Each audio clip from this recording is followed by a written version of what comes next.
listening to The Switch. The Switch is a podcast about ideas and experiences that change our minds.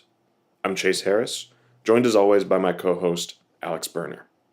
In this episode, we speak with Eli Bates. Eli is one of my childhood friends. We met in middle school around 2005. In this conversation, we talk about his story of addiction and recovery.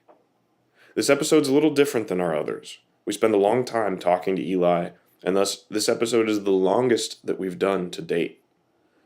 We spend a lot of time delving into Eli's upbringing and journey through adolescence and trying to get a deeper understanding of addiction.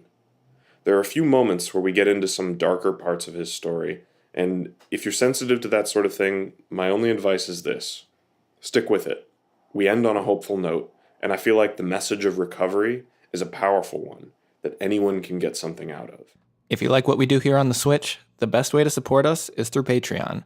For as little as $1, you can become part of the community, ask us questions, suggest topics, and directly communicate with us. You can also unlock bonus content like extra questions we ask our guests. If you want more of The Switch, both on topic and off, you can become a patron at www.patreon.com/switch_podcast. You can also support us by rating and reviewing on iTunes, Google Play, or wherever you listen to us. If you want to connect with us on social media, we're on Instagram and Twitter at @switch_podcast, and on Facebook, we are The Switch Podcast. So, without further delay, we start with an excerpt from the epilogue of Jordan Peterson's book, 12 Rules for Life. So, this is Jordan Peterson talking about how he was writing these questions to himself, and he would write a question and then an answer, and then he's got his explanation of his answer. So the question, how do I deal with the enlightened one? And by that he means either somebody who thinks they're enlightened, or if his own psyche starts to say, like, I know everything. His answer is, replace him with the true seeker of enlightenment. There is no enlightened one. There's only the one who is seeking further enlightenment. Proper being is process, not a state. A journey, not a destination. It's the continual transformation of what you know through encounter with what you don't know, rather than the desperate clinging to the certainty that is eternally insufficient in any case. That accounts for the importance of rule number 4. Compare yourself to who you were yesterday, not to who others are today. Always place your becoming above your current being. That means it is necessary to recognize and accept your insufficiency so that it can be continually rectified. That's painful, certainly, but it's a good deal. And with that, I would like to introduce this week's guest on The Switch, Eli Bates. Eli, welcome to the podcast. Thanks, Chase. My name is Elijah William Bates. I'm a resident of Ann Arbor, Michigan. I was born in Ann Arbor, Michigan, to the parents Siobhan Gorman and Bruce Bates. My mother, Siobhan Gorman, became a pediatric psychologist and then became a pediatrician in a local town. My father became the local dentist and local periodontist at our local town, Manchester, Michigan. They moved there after they met in chemistry at U of M College. And then after that, they decided to settle down and have a life, and there set the stage for me and my family. My oldest brother, Gareth, is 9 years older than me. My middle brother, Ari, is 6 brothers older than me. And I was born in 1994 in Ann Arbor, and I've been raised in Manchester, Michigan ever since. And that is the basis of my story, I guess. Yeah. So you mentioned 2 brothers. You want to just start with, your earliest memories of childhood and sort of walk us through from there? My earliest memories of childhood were very simple. We lived in a very tiny town. Manchester is it's a Michigan town. It's a Midwestern town. It's an American town. So therefore it is very conservative. It is filled with Republicans. It is a completely, I would say, WASP town. white Anglo-Saxon Protestant town. We had 5 churches. All of them are white. They are all Anglo. And only one of them is Catholic. The entire diversity we had in the town, we had one Jewish family by the name of Burns, and his name was Caleb. And Caleb was one of our friends, and Caleb was the only Jewish in the town. And we had one exchange student for 1 year named Tia, and Tia came from Okinawa. So we had Tia and Caleb. That was the entire extent of the diversity in my tiny little town growing up. So that was Manchester. Essentially, we were filled with German towns and Irish towns, and that was about it. Manchester was founded on Irish gravel pit miners. The only reason my town exists is because everywhere beneath the city of Ann Arbor in Michigan, all of southern Michigan is filled with gravel. And they would fill it with gravel and take it, and that's the only reason they're there, and they've been existing there forever. I don't really know what there is to say about Manchester. There's nothing special about Manchester. Manchester schools were absolutely abysmal. The average class size was about 45 to 60 per class, and the teachers who somehow ended up in that part of a rural country town just did not have the type of passion they had to teach for different cities and people. And as a result, the community really suffered. The towns were horrible. I remember growing up around people who were around 11 or 12 and were completely illiterate and could not write. They couldn't even write basic words. And it was really humiliating to even live in a town like that. So at an early age, my parents decided to make a difference, and they did not want us to participate in those school districts. And they sent us to Ann Arbor school districts, and they enrolled us in private schools. My father was a dentist. He completed a dentistry school at U of M. My mother was a pediatrician. And they spent most of their wealth on trying to give us a better education, despite the fact that we lived in an absolutely horrible place. And it really cost them a lot. It took a really giant toll on our family. We had to travel about an hour and a half each way just to get one child to an activity. So it was really isolating. We were stuck in a town with lower class people. Everyone was farmers. They were conservative. They were incredibly Christian or Catholic. And that's what I grew up with. I thought that was normal. I thought the rough and gruff attitude of a working class American man was what was normal, even though my parents were completely different. My parents were intellectuals. We came from a family that came from Detroit. My grandfather and my grandfather, my great-grandfather and my great-great-grandfather were all missionaries in China, India, and Burma, I believe. And my father was the first one who was not a missionary. He was the first one to pursue an education in the medical field and go into dentistry. But that's something my father deeply passed on to me, was the belief in theology. I think he didn't believe in it, but it was so ingrained in him as a pastime that he passed it down onto me. And that's something that also culminated with the culture of our town. Everyone was either deeply, deeply Christian or deeply, deeply Catholic. And there was no alternative. You either belonged to one of the 2 churches in the town. And if you didn't go to one of the 2 churches, you were ostracized and people thought you were horrible. It was a very reclusive existence. It was a very, I want to say, identifying existence. You didn't have a choice. You either got to choose one or the other. How do you feel that affected your personal relationship with religion?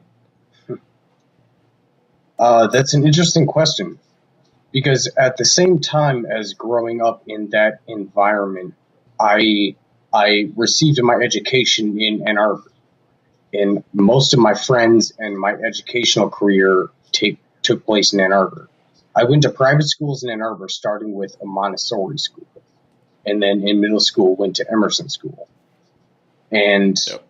I don't know if most people can understand the type of dichotomy that there is between a town like where I lived in Manchester and a liberal college town filled with incredible wealthy people like Ann Arbor. Yep. Um, Growing up in kindergarten, like just as an example, I had a classmate who was from Burma. I had a classmate who was from Taiwan. I had a classmate who was in Egypt. I had a couple Asian classmates. I had a couple African American classmates. I had, I believe, a couple Japanese classmates, Tanachi, and there was only like 3 or 4 white guys or women in the classroom, and that was just in kindergarten. Yeah. And I was surrounded by this diversity and these saturated by these different cultures and trying to learn how these people lived and how their parents treated them. And then I go home to my hometown and go to a Boy Scouts meeting where they tell me that gay people should be hung and foreign people should be kicked out of this country and brown people are immoral. Yeah. And even as a 9-year-old child, I was deeply conflicted by what I wanted to believe and what was true and what came from authority actually held any stance. It was deeply confusing. Yeah. So, well, that sort of brings us to where you and I met, which would have been in 6th grade, I believe, at Emerson. I believe at some point, yes, around then, yeah. What? Yeah. I think I remember the exact What? point I actually saw you. Yeah. There was a orientation for private school, and all the rich parents could take their children there, and they could all check out the school and see what the school had to offer, and see if the school was good for their child. And I remember Chase walking down the hall, and I'm like, "Holy shit! This kid's got a blonde afro! Like, what is going on here?" And then right after I saw Chase with the blonde afro, I saw 2 kids named Aiden and Charlie who had about 3 foot long, almost braided long curled hair, and they were identical twins, and you could literally not tell the difference between them. And this was like in the Yeah. first 30 seconds I walked into this private school. So I'm like, what the hell is this place? It was just a little off-putting. Yeah. I remembered my question about earlier, so let me ask that. Growing up, what was your impression of, or did you have any awareness of substance abuse? Was there any substance abuse in Manchester, or were you sort of aware of what drugs were in general as a kid? In the context of my family setting, no, I did not understand what substance abuse was. Um, no one in my family had ever suffered from substance abuse. My father, my mother, or at least no one that I was told of. Um, no, not that I can remember. But I do remember being supported in the sense that it was okay in some ways to use certain substances to Mm-hmm. experience different realities, especially Mm. my father. Even from a young age, my father always talked about how he smoked pot in college and how he tried LSD in college and Yeah. how, he got a doctorate and he didn't do it a lot, but he still did it. And it was a mind altering thing for him. And it might be good for us for someday to try it. So I remember even at a young age having the reservation that, dude, first time anyone offers me pot, I'm going to try it. First time anyone offers me alcohol, I'm going to try it. First time anyone offers me something, I'm going to try it. Because even at a young age, my father said it is okay as long as you are responsible with it, as long as you don't harm people with it, as long as it doesn't cause any type of degradation to anyone's lives. It's okay. It's simply an experience that you are going to experience, and you do what you do from there. And that was my initial belief. So I don't want to jump ahead in the story at all, but at whatever point we get to where you have the first one of those moments where somebody does offer you something, I just want to plant a flag in that idea so that when we get there, we sort of see the consequences of that, good or bad, whatever they were. Okay, So plant that flag. Yep. I'm assuming, I guess I just made an assumption that we weren't there yet, but I don't know. I'll let you continue. We're sort of at, sixth grade-ish when you and I first met in middle school. What was your experience like in middle school? See, everyone believes that an addiction behavior begins at some certain point. And there are two schools of thought that people are genetically born with a gene that makes them predisposed to addictive tendencies, or that they are simply weak people. Those are pretty much the two schools of thought. Either you're weak or you're predisposed to choose drugs and alcohol over a present reality. And if you knew me as a child, you never would have thought that I would have been the addict.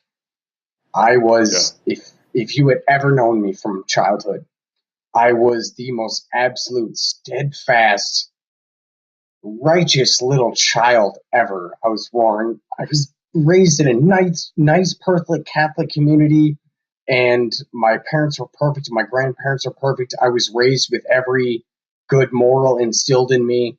I didn't steal. I didn't cheat. I didn't lie to people. I thought that was just immorally wrong.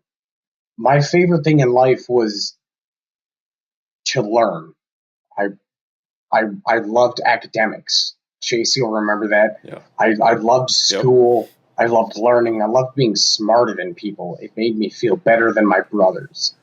And that was, it was like one of the few brotherhood things that we had. I actually have a story about your love of learning, if you want to hear it. Oh, I do. Okay, so seventh grade, we had a class called advisory, and we had advisory with our science teacher, Pat. I believe I know this story. She was an excellent teacher. I think there are a lot of stories that start this way, but she had us doing some exercise where she laid a bunch of objects out on a tray, and we did a couple of different variations. Oh, yes. We had variations where there were more and less objects. We had variations where we had more and less time to look at the objects, but the whole point was we basically had a bunch of objects on a tray and a certain amount of time to look at them. And then she would cover the tray or take it out of the room or whatever. And then after a minute or 5 minutes or however long, we would have to write down on a piece of paper how many objects we could remember, like just list all the objects we remember on the tray. And every single time, Eli, you were the best at this. Every single time. I remember that. Like, by no small margin.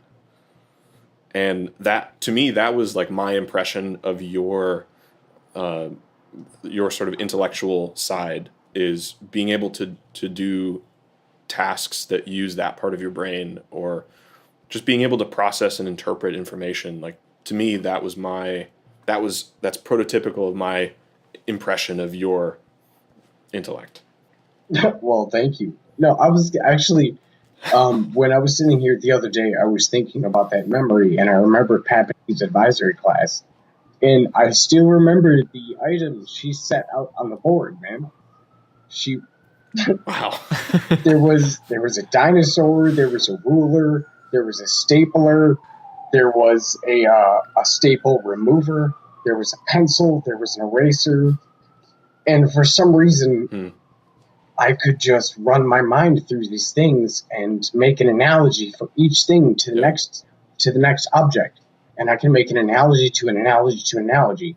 My favorite thing growing up was history, and I could make a story. And if there was a story to anything, I could remember it. And I would just, Yeah. within 20 seconds, I'd make a stupid ass story for all these objects. Oh, the eraser's hugging the dinosaur, and the dinosaur's climbing on top of the eraser, and the eraser's doing this. And for some reason, that's one of the basis of my memory. I almost, growing up, had an eidetic memory. I could Hmm. see, I could see almost anything, and I would have this picture clear, perfect in my mind, and I didn't understand how. And honestly, that's sadly one of the things I've lost over the years. However, I do Hmm. remember that, and it was amazing.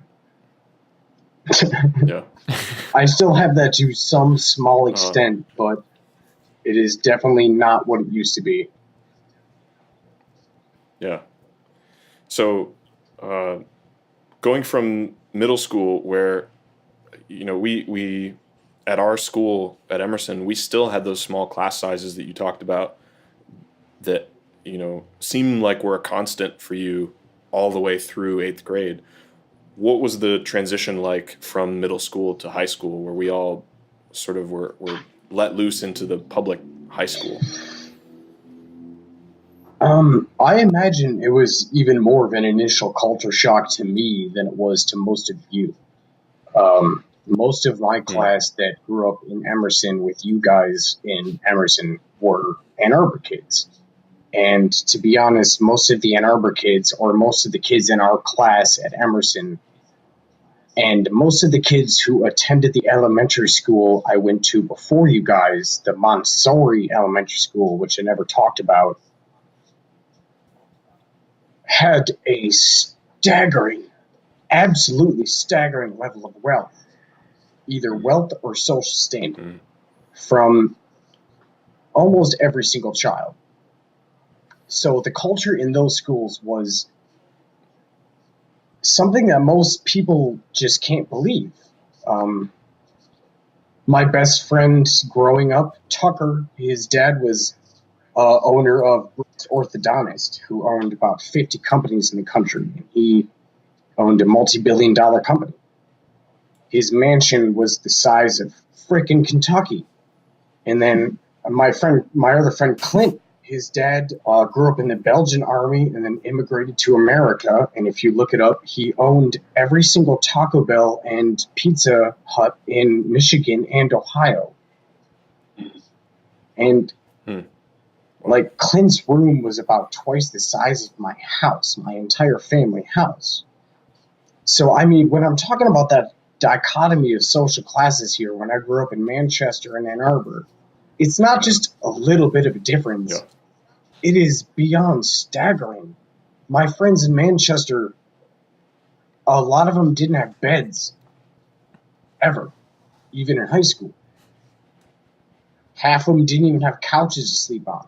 Their daddies would get done with their labor job and they would come home and pass out drunk on the couch, and that was their existence, and they were expected to live that way until they could support themselves and make a man of themselves. And then at the exact same time, I go into school in Ann Arbor, and you know, little rich Ari Assad's dad is buying him a new Ferrari because he's crying because he didn't get one. And it's just the way I had to sort that out in my mind and try to culturally understand the differences between where we came from, it just doesn't make sense to me half the time. And it still doesn't. Yeah. Even But at some point, you had to have adjusted. I mean, you made your way through high school, right? Like To an you know, extent, yes. yeah, yeah. So, okay, so what was your experience like in high school? See, that's where the whole story of drug abuse and addictive behaviors begins to spiral out of control, and that's where it really begins to take place in my life. Um, when I first got to Pioneer High School, I had never imagined anything like that. I had never imagined an educational setting could even begin to operate like that. Just the sheer number of students and the variety between them, how they treated each other, um, the complexity of social interactions in just such an absolute sea of people. I'd never seen that before in my life. The largest class I'd ever seen was our class, which was 60. And in Manchester, it was in like an abysmal 30 or something. And it was just like, I'd always seen it on TV or the Disney Channel where they always emphasize things, but it was just the tangible structures of like social cliques and expectations that permeated the entire community of high school that just bewildered me. I'd come from such a small town and such small private schools that I had no way to comprehend what I was walking into on my first week of school at Pioneer. It was it was just ridiculous. Like at Manchester, there may have been two or three cliques just because there were literally that many students. You were limited to drama or nerd or sports, and that was it. There wasn't any leeway. There was nothing else. I mean, there's 80 students. How could there be anything else?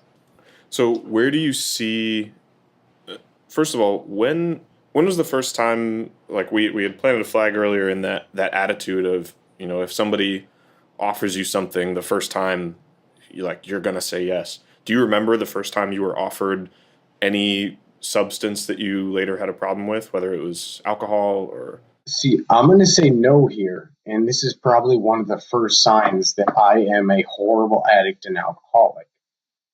Because even at the first thought of being offered weed, being offered alcohol, being offered anything, I had the thought early in like sixth, seventh grade.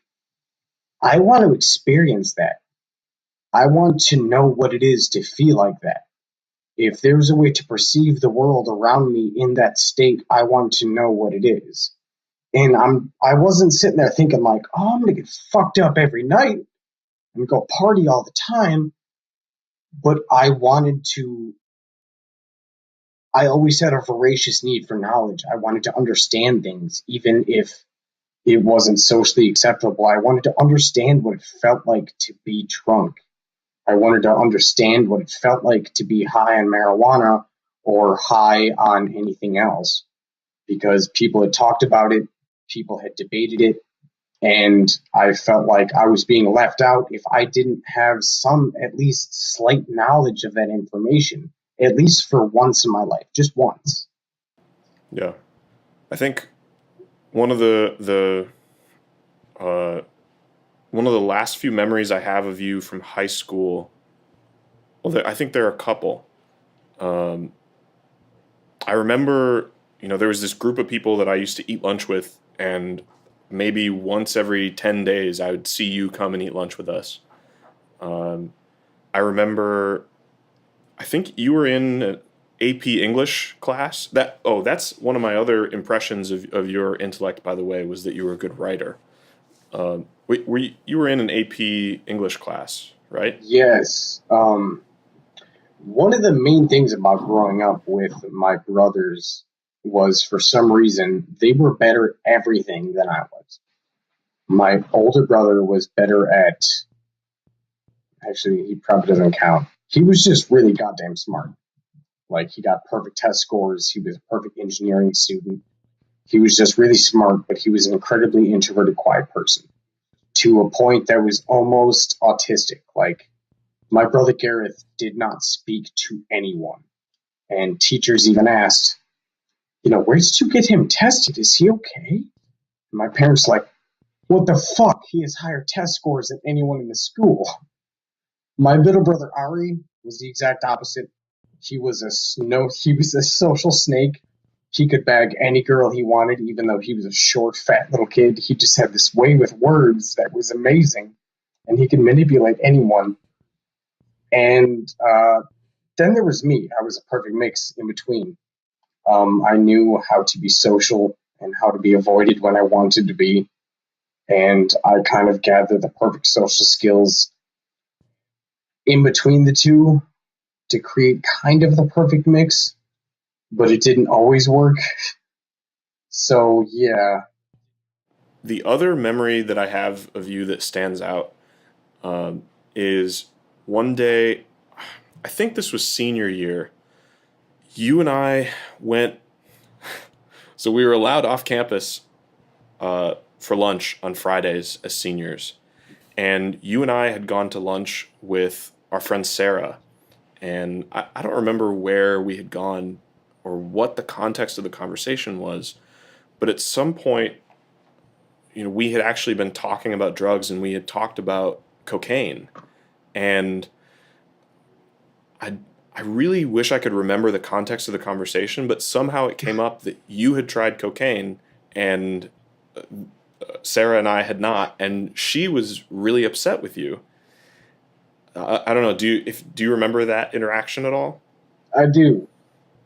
I do. That was actually.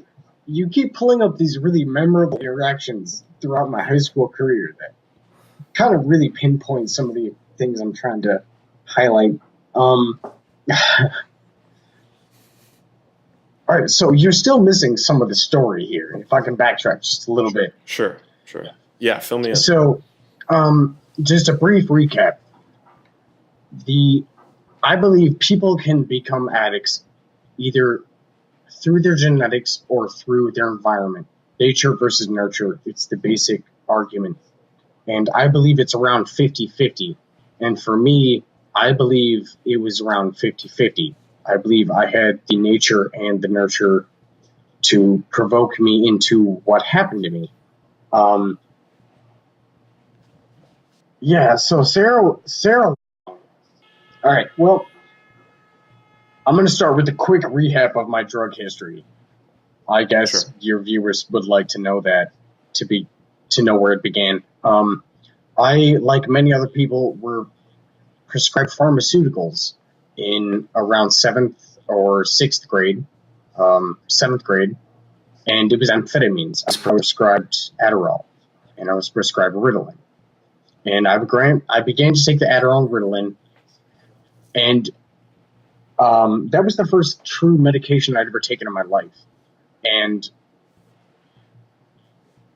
supposedly my father suffers from what they call adult ADD, and it's like ADD for little kids, but actually prescribed to adults. Like, he is a seriously ADD motherfucker. And I don't mean to mess with my dad, but like, he's an amazing doctor and he's an amazing dentist and he can perform amazing surgeries, but he cannot remember where he leaves his keys and he cannot remember what he's doing tomorrow. Like, and we grew up with this and we had to support my dad, and my brother believed he had it. So when he was in middle school, a doctor prescribed him amphetamines, and my older brother was never prescribed amphetamines. But when I came to school, my parents always asked me, "Do you want medication? Like, it'll make school easier. It'll help you concentrate." And I had this hatred towards people who took any medication because I wanted to be better than my brother. There was always a sense of brotherly competition growing up. And if there was any way I could best him in any way possible, it made me a better human being and made me better in my parents' eyes, which is a really immature way of seeing things, but that's how a young kid thinks.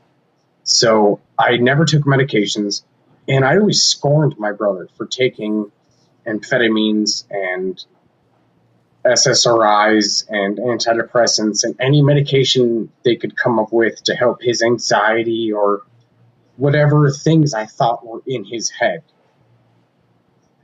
And I never really realized how horrible of a mistake I had made until I had begun to experience the exact same thing to myself when I had reached his age. Um, when I entered when I entered middle school, they offered me amphetamines and I openly offered to accept them. I said, yeah, sure, why not? My brothers have done them. It seemed it would help them. And I was already incredibly in tune with learning, and I was a voracious learner and reader. I would read probably 2 books a week. I would read like 200 pages a night of something. I mean, if you name it, I've probably read it from high school onwards. And when I started taking amphetamines, it made this crazy behavior even worse. And that carried all the way in from 8th grade all the way into high school, where other drugs began to be introduced to me and other things began to happen, which I want to explain. My oldest brother, Gareth, finally returned into our lives, and that is a different turning point. But yeah. Do you want to talk about that? I mean, yeah, sure. Okay.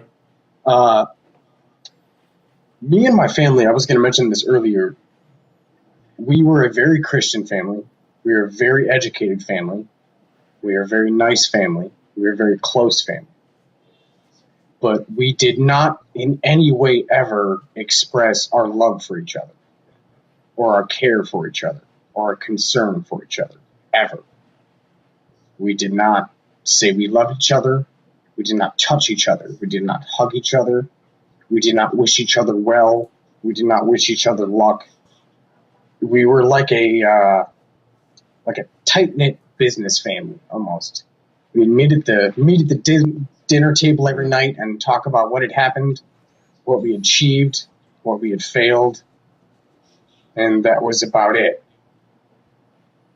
I never, especially with my brother Gareth, and there's probably more to that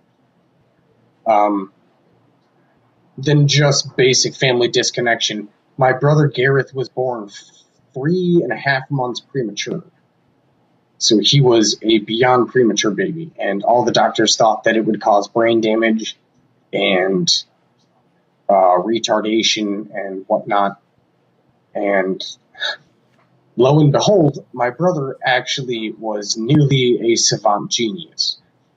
He passed every single state test with the absolute highest score possible, passed the SAT with the highest score possible, passed the ACT with barely a few points missing.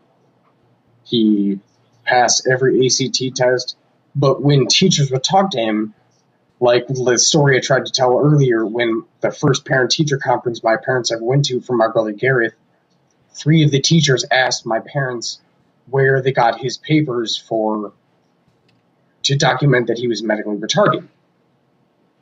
And my parents were like, what the fuck are you talking about? My brother, he was the quietest person ever. He did not talk. He didn't interact with anyone. And I think we picked that up from him to a certain extent. From my father, from him, and from me. We've always been an incredibly quiet and reclusive family.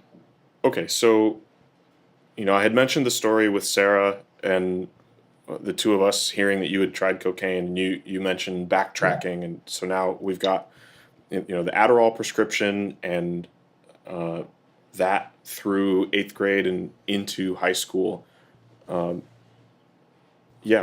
What's the sort of next step in the story of substance use and abuse? That's a good way to return. So when my brother did return from college, at this point, I had never really interacted with him in my entire life. He was about 8 or 9 years older than me. And anytime I had interacted with him was a form of abuse in my younger life. So when it came around to the beginning of in between freshman year and sophomore year of college, he had finally graduated high school and came back. And lo and behold, he is a ravaging alcoholic and drug addict. And we did not know this. I mean, we kind of knew in high school he partied a lot, but he I, came back. I knew that because we used to come over to your house, and I remember we were there early in the morning, and he brought out a 6-pack, and I even said, like, "Isn't it a little early?" And he was like, "Man, this is nothing." So All right, see, I do remember that. I'm gonna make that memory a little bit better.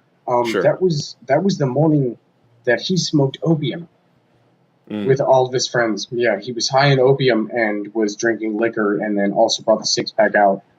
And I remember you and Robert were sitting there looking at him like, "What the hell is wrong with Yeah. you?" Sorry to sidetrack, but yeah. So I had never had any sort of family belonging ever, and I always looked up to my brother Gareth, and my mainstay was as long as I could be productive in my life, it doesn't matter what I do in my with my recreation, right? So for the first time in my life, my brother invites me out to party. And so on the first hand, I've never felt part of a family ever. I've never felt familial love. Like I've never felt my brother be proud of me, which is a huge thing if you have a brother. I know you're a single child, but it was 20 years missing where I'd never seen my brother be proud of me. That's just part of it. Another part of it is just wanting to fit in. Another part of it is wanting to belong. Another part of it is not wanting to make a family ashamed. I don't know. But from sophomore year starting on, he would pick me up randomly and he would give me alcohol. And I would drink the alcohol. And it was okay, you know. It was alcohol. It was okay. Didn't felt different. It kind of buzzed me, slightly depressing. Didn't matter. I really wasn't into alcohol. Um, but as the year progressed, I never brought this up, did I? We haven't reached senior year. Never mind. We can get there. Yeah, I'll say we'll get there soon. Um, Sure. did I bring up how much I was doing at this point? No. This is sophomore year? Yeah, I think we're around sophomore year. Okay, yeah. So sophomore year is the year my brother returned. My brother Ari was just leaving for college. So all of us were getting together to party as much as possible. And it was pretty much the first time I was ever introduced to alcohol. I was also introduced to marijuana and tobacco for the first time. Um, and that's when I started smoking tobacco for the first time, was that summer. I was a freshman when I started smoking tobacco, so I was about 13, 14 when I started smoking cigarettes and cigarillos. Hmm. What happened quickly after that is that summer, about a week after school let out, I was accepted into what they call the People to People program, where you go around and you tour Europe, or they have a bunch of different separatized programs where you go around and tour different parts of the world. And the programs are separated into politics, sports, art, and history. And I signed up for the politics one. I always wanted to go into politics. Politics is one of my favorite things. My dream at that time was to become an ambassador, take it or not. So I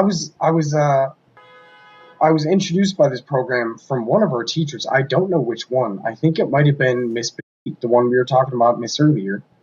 And we had about 20 different programs to choose from, and I chose the Central European tour, where I went to Italy, France, and Germany, and England for about 2 months. And the entire program was we would travel around to these different states, and we meet mayors and politicians and presidents and any foreign policy makers and anyone who's involved with policy with America.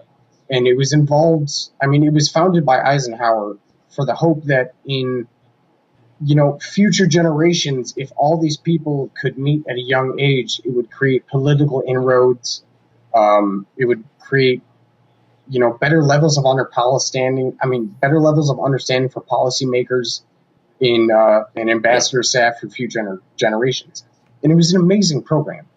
And we traveled all over for about 3 months, and then they left us for about a month in whatever country we chose. And my country was Italy.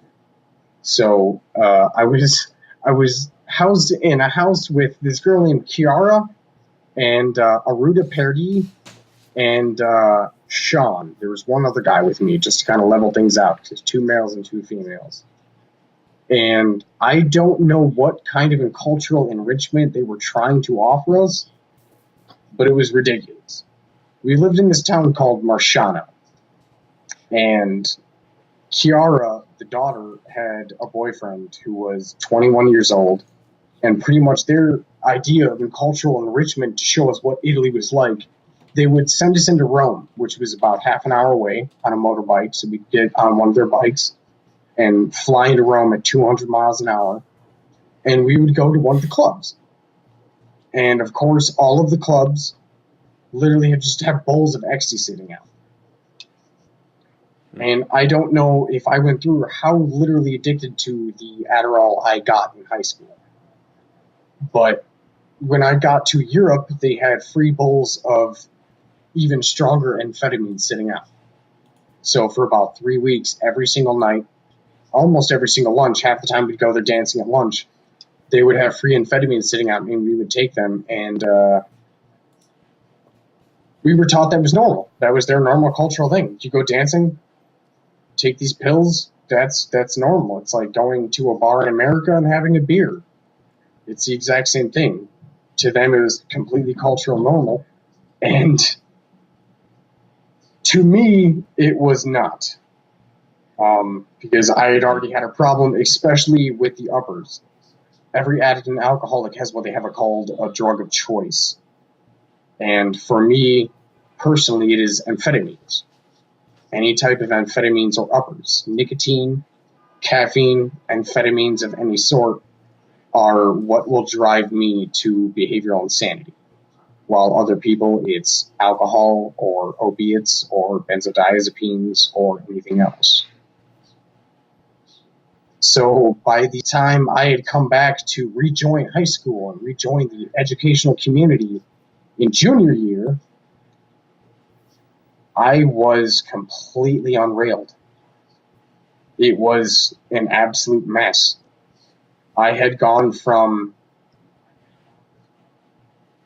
like, the previous year in junior year, I had taken 5 AP classes, took some notes here. I took 5 AP classes. I was the leader of the BSAs. I had earned my Eagle Scout Award. I was secretary of the Church Council Board. I was Lions Church Club Member Council of Michigan. I was Kiwanis Club member of Manchester. I was president of the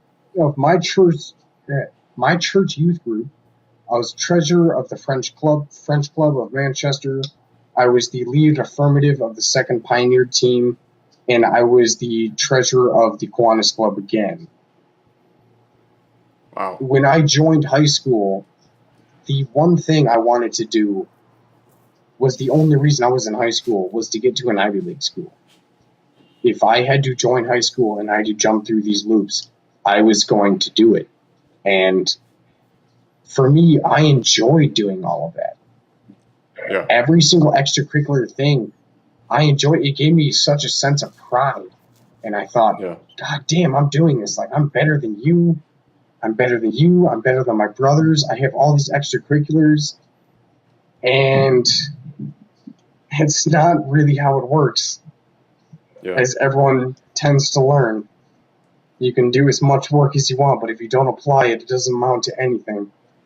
Yeah. So, okay, take us through junior year and the end of junior year then. So for quick recap, sophomore year, seventh grade, I was introduced to amphetamines. 8th grade, I started using amphetamines more. Freshman year, started using amphetamines and alcohol and marijuana. Junior year, this is when I began to use amphetamines on pretty much a daily monomenu scale. I use them continuously, and this is where it became completely out of hand. Before, they were a beneficial medication that I could take every once in a while to help me improve my productivity and stuff. But after that, the side effects began to kick in. I couldn't sleep. I couldn't eat. Um, I really couldn't hold a conscious train of thought because I had so many amphetamines in my head. But the main two of those were that I couldn't eat and I couldn't sleep. Um, I would take one dose and I wouldn't sleep for a day, and I would get some work done. And then I would take another dose and I wouldn't sleep for a second night. And then I would take another dose and I wouldn't sleep for a third night. And each night in between, I would still go to school. And on the fourth or fifth day, I would show up to school and I would try to avoid everyone. And they would just be looking at me like, what is wrong with you? Like, you look like you're showing up out of the script of a horror film or something. And I remember having that feeling constantly all the time. And that was literally only the beginning of it. I remember because the year before that, I was almost obese. I remember you making fun of me in the school cafeteria because I could not see my toes. And you said, if I could not see my toes, that makes me qualified as legally obese, Eli. And I'm like, I'm sitting there looking down, and I'm like, oh, shit. I can't see my toes. I don't remember that moment at all. I can't see my toes, man. I must be obese. But I lost about 65 pounds in about two and a half months. I remember people around the school asking me if I had cancer or if things were wrong with me because I just had sunken, gaunt cheeks. I had pale skin. I just looked absolutely horrible. My skin was oily, and I just had the most depressed look on my face ever. But the thing is, despite all of this, I had absolutely fucking perfect grades. That was the thing. My sophomore year, I had a 4.3. My junior year, I had a 4.2. And it wasn't until my senior year that everything kind of fell apart. But for a long time in high school, despite how unhealthy I was and despite what people thought of me, they would always come to me for help with homework. They would come to me for help with their AP rhetorical analysis essay, or they would come to me with whatever. And for some reason, I was just able to help. And that really didn't stop until the end, until people started kind of fearing me when they started hearing a lot of the rumors about me. So where does the story that I told with Sarah fit in with this cycle that you talked about, or had it progressed up beyond that by the time that story comes around? That was the very beginning of the worst point in my life. That was senior year, the beginning of senior year. I had admitted myself. No, I had not admitted myself at that point. I had been arrested at the very end of my junior year. I drove my car when I was super drunk into a tree in front of my local fire station in Manchester, Michigan. And it was super icy, and I guess I popped one of the back taillights out, just a tiny little shard of it out. And I'm like, all right, whatever, fine. I just kept going. I didn't think anything happened to my car. The next morning, 3 cops show up outside of my car, and I guess the taillight had the end digits of some kind of serial number, which they could trace back to my car and my house. So they haul me out of bed, and they take me to jail for fleeing the scene of an accident and about 2 other charges. And that it was really upsetting to me because I didn't believe I had deserved it at that point. And they held me in jail for about 6 days. And at that point, I was still using something which I need to describe to you. Sure. Okay, so at the end of my junior year, which you were talking about, right? To counteract the massive amount of amphetamines I was using, because I would stay awake for 3-4 days at a time trying to get all this work done between French club, debate team, youth group, church council board, especially the debate team. I would spend up 2-3 nights at a time on debate team going through 20,000 files of absolutely pointless, stupid information on the stupidest, most arbitrary stuff ever, trying to make a point that didn't even exist for something that was probably not even going to get me into college. I became unbelievably stressed. And at that time, there was an old friend in my town named Mike Davis. And Mike Davis was a best friend of my brother and a best friend of my other brother's best friend, kind of confusing name, Devin. And my brother's best friend, Mike, and Devin both passed away of a heroin overdose about a year before this happened, because they were just kind of the people who drove into those kind of things. His little brother, Alex, who was always my brother Ari's friend and my friend, they grew up in hockey together, and I always helped him with their equipment every morning at 7 a.m. in the morning. So I trusted Alex. I knew this kid. And he pretty much took over his brother's business. And he came into our town and started selling this stuff that he said was marijuana. And it was not marijuana. It was K2. It was spice, synthetic marijuana. It was bath salts. And if you know anything about bath salts, it's essentially a co-creation of cocaine and bath salts in a liquid form, and it is pretty much just the devil. It will absolutely destroy anyone's lives. So as me and my friends are trying to find a way to come off of methamphetamine, this kid comes into our town and starts selling in mass quantities to almost every single kid, hundreds of kids, bath salts. And for about 6 months, my town of Manchester became an absolute war zone. There were kids dropping dead every single week. If you guys remember the stories of the man in Florida who took bath salts and then ate his mom's face off, something like that, it was essentially stories like that, yeah. Or the child in California who took a baseball bat to his dad's head because he was high on bath salts. And that was the first time in my life I was, I believe I was gripped in a true physical addiction. Before, I had psychological addictions. I had wanted weed, I had wanted cocaine, I had wanted different things. But this was the first time in my entire life that a physical addiction had absolutely wrapped itself around my psyche, and I was at an age where I couldn't understand it. I remember the first sign of it ever was when I was in my junior year, and I was sitting there, and I was going to the bathroom. Sorry for being graphic, but I was going to the bathroom, and I'm standing there thinking, and I just stop halfway through, and it's like a Tuesday night, and I have AP class work up the ass to do. I was like, oh my God. I seriously wish it was Friday right now, so I could just be with my brother and have a beer and smoke a joint. And then I stopped and thought,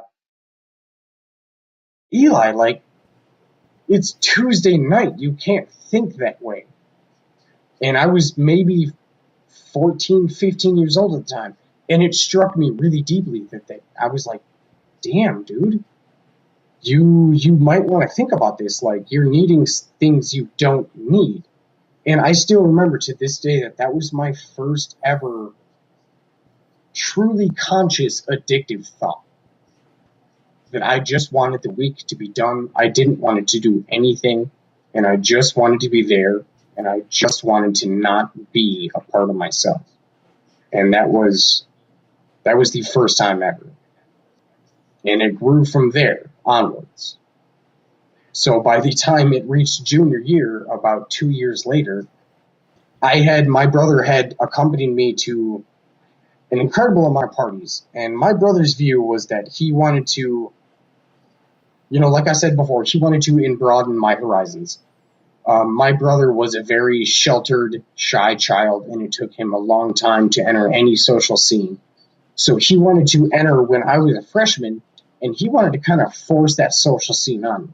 He wanted to show me what alcohol could do. He wanted to show me what parties could do. He wanted to show me what, drunk girls could do. He wanted to, I don't know, be a mentor in that sort of way, which in a way was endearing, but in the end was just destructive beyond all hell. When was the first time that you sought help? Um, the thing with an addict or any alcoholic, and this can go on for years and years and even decades, is many of them don't realize that they ever have a problem. Or most of them don't realize that they can analyze their behavior and even begin to comprehend that their behavior is detrimental to the people around them and that they should stop. Um, the first time I ever realized I might be an addict is a really interesting story, because even despite all the meth use, all of the K2 use, all the cocaine use, all the marijuana use, all the alcoholic use, I still maintained a 4.2 average. I was head of the church board, Kiwanis youth group, blah, blah, blah, blah, blah. I did every single extracurricular I possibly could. I was going to get into Harvard. I was going to get into Yale. I was going to get my full scholarship. But the thing is, no one truly understood it. And addicts are incredibly good at hiding what they want to hide.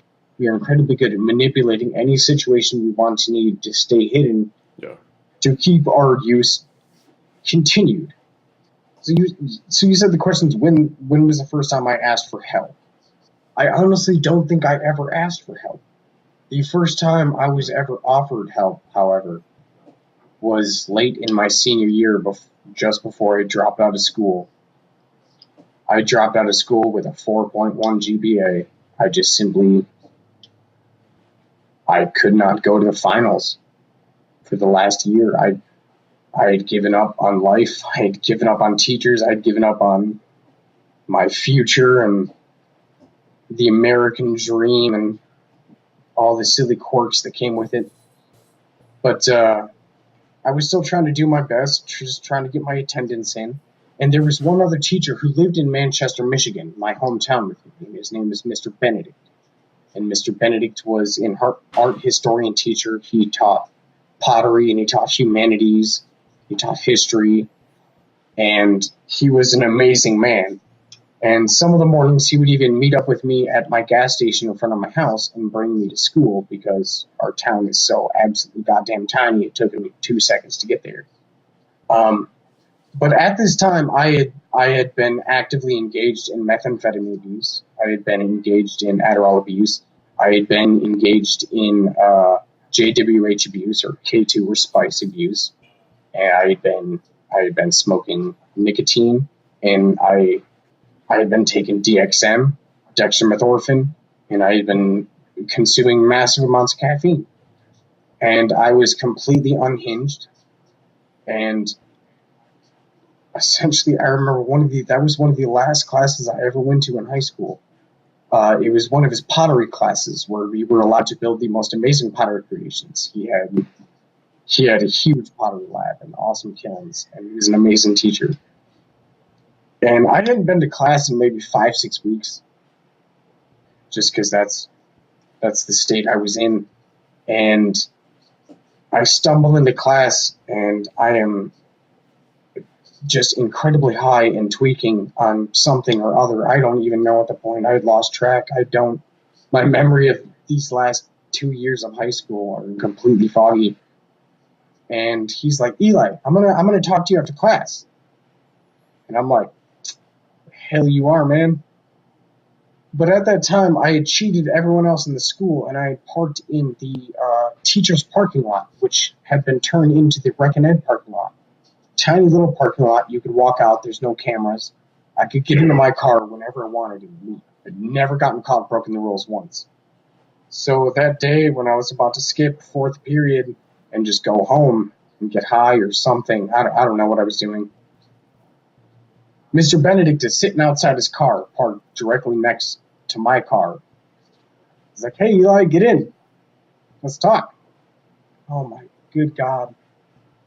And he sits there and he talks to me for about 2 hours about his experience in life, his experience in college, his experience with friends that had gone through rehab, his experience with addiction and people who had failed him through addiction, and friends that were addicts and friends that had failed that were addicts or alcoholics. And looking back, it was a really memorable moment, but at the time, I just wanted to punch the man in the face. I really didn't appreciate anything he had to say to me at that point, and I really regret that. But that was the first time in my life that I literally stopped and thought, wait, I might be suffering from an addiction. What was the path then from there to rehab? An incredible amount of arrests. I think it took me about a year from that conversation with Mr. Benedict to fully enter rehab. I had dropped out of Pioneer. Even with a 4.2, I had to attend all of my finals. And I had reached a point of complete mental collapse, just complete mental destitution, desolation. And I refused to go. And I even remember meeting with a few of my teacher afterwards, and just the look of sorrow and sadness they gave me. Especially, did you have, who was the philosophy teacher? JR. JR. Did you ever have JR? Yeah. I went back about 6 months after the conversation I had with Mr. Benedict after I had gotten out, and I tried to go and connect with JR again, and I tried to say hi to JR and tried to see how he was doing, and he would not speak to me. And that was one of the saddest moments of my entire life. But that's a different story. So after that conversation, I could not complete finals. I could not go to school. I could not show my face in any social situation. I could not appear in public simply because of the absolute brain damage I had done to myself. I had accrued an unbelievable sense of anxiety, unbelievable clinical depression that reached a depth that I could not even begin to comprehend. And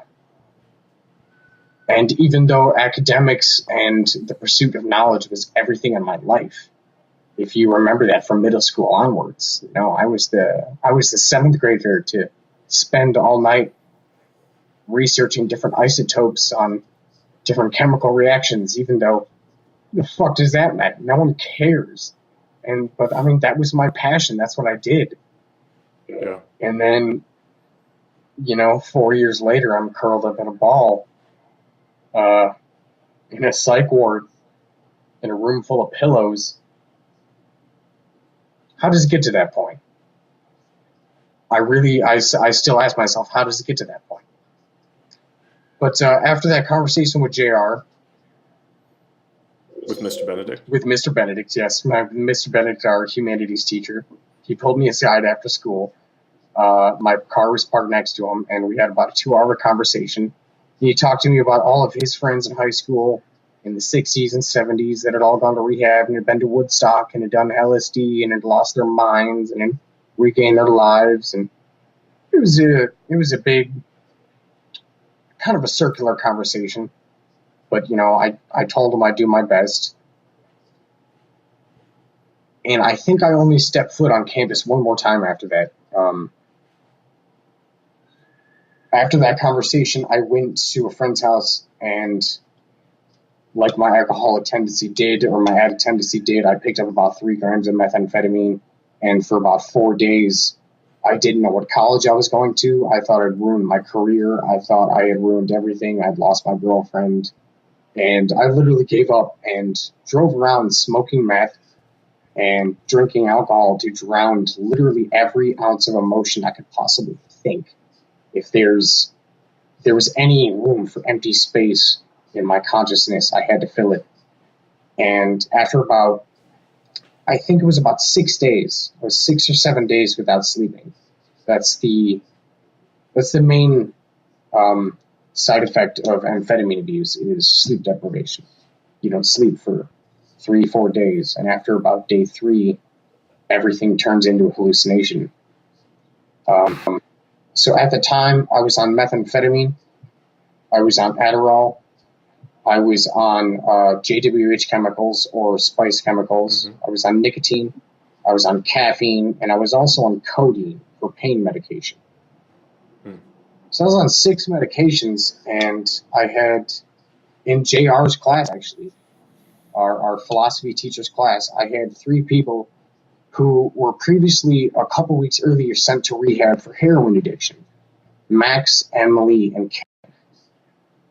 Man, I don't know if you remember any of those 3, Chase, but Max and Emily are now passed away, like it goes with addiction. I believe Ken is somewhere okay. But I remember during that entire class, Max, Emily, and Ken wrote poetry and essays, and they expressed themselves through their drug addiction. And I sat in the back of the classroom, probably just addicted as them, just as fucked up as them, just as needing attention and someone to help me as them. And I kept my mouth shut, even to the girlfriend I was dating at the time. Yeah. And the only time people knew I was ever on a drug in high school was when I finally disappeared, except for when I told you and our close friend group. I had spent 3 years culminating the absolute epitome of the perfect student, the perfect college applicant, the perfect community standard. I was the perfect Christian boy involved in our church, perfect parents, just everything that a kid could want for in America growing up.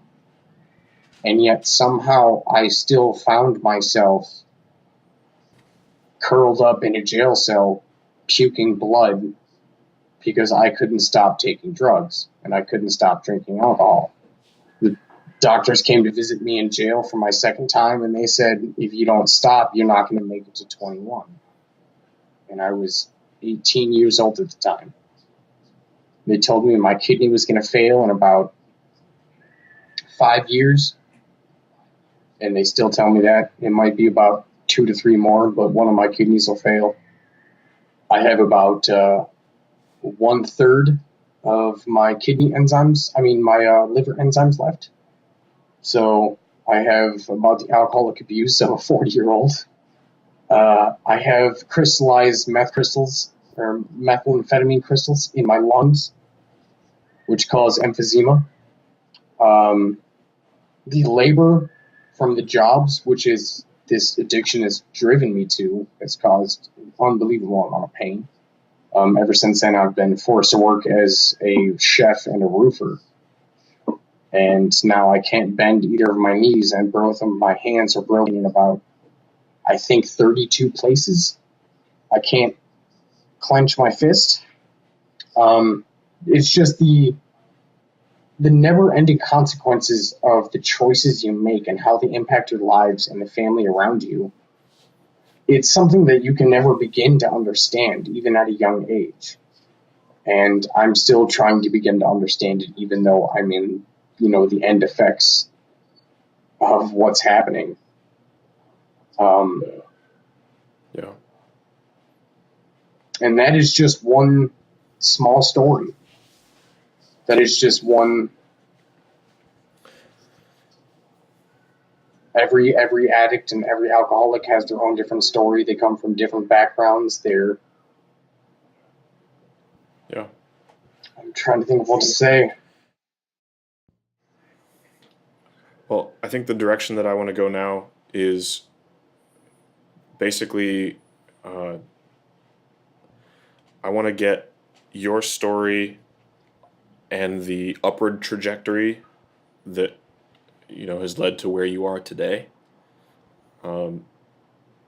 And maybe a good place to start would be the story that I mentioned before we started recording of I don't know whether it was the first time or the last time or whatever time you had come out of rehab, and uh, well, we reconnected when you were moving in to your grandmother's apartment in Ann Arbor.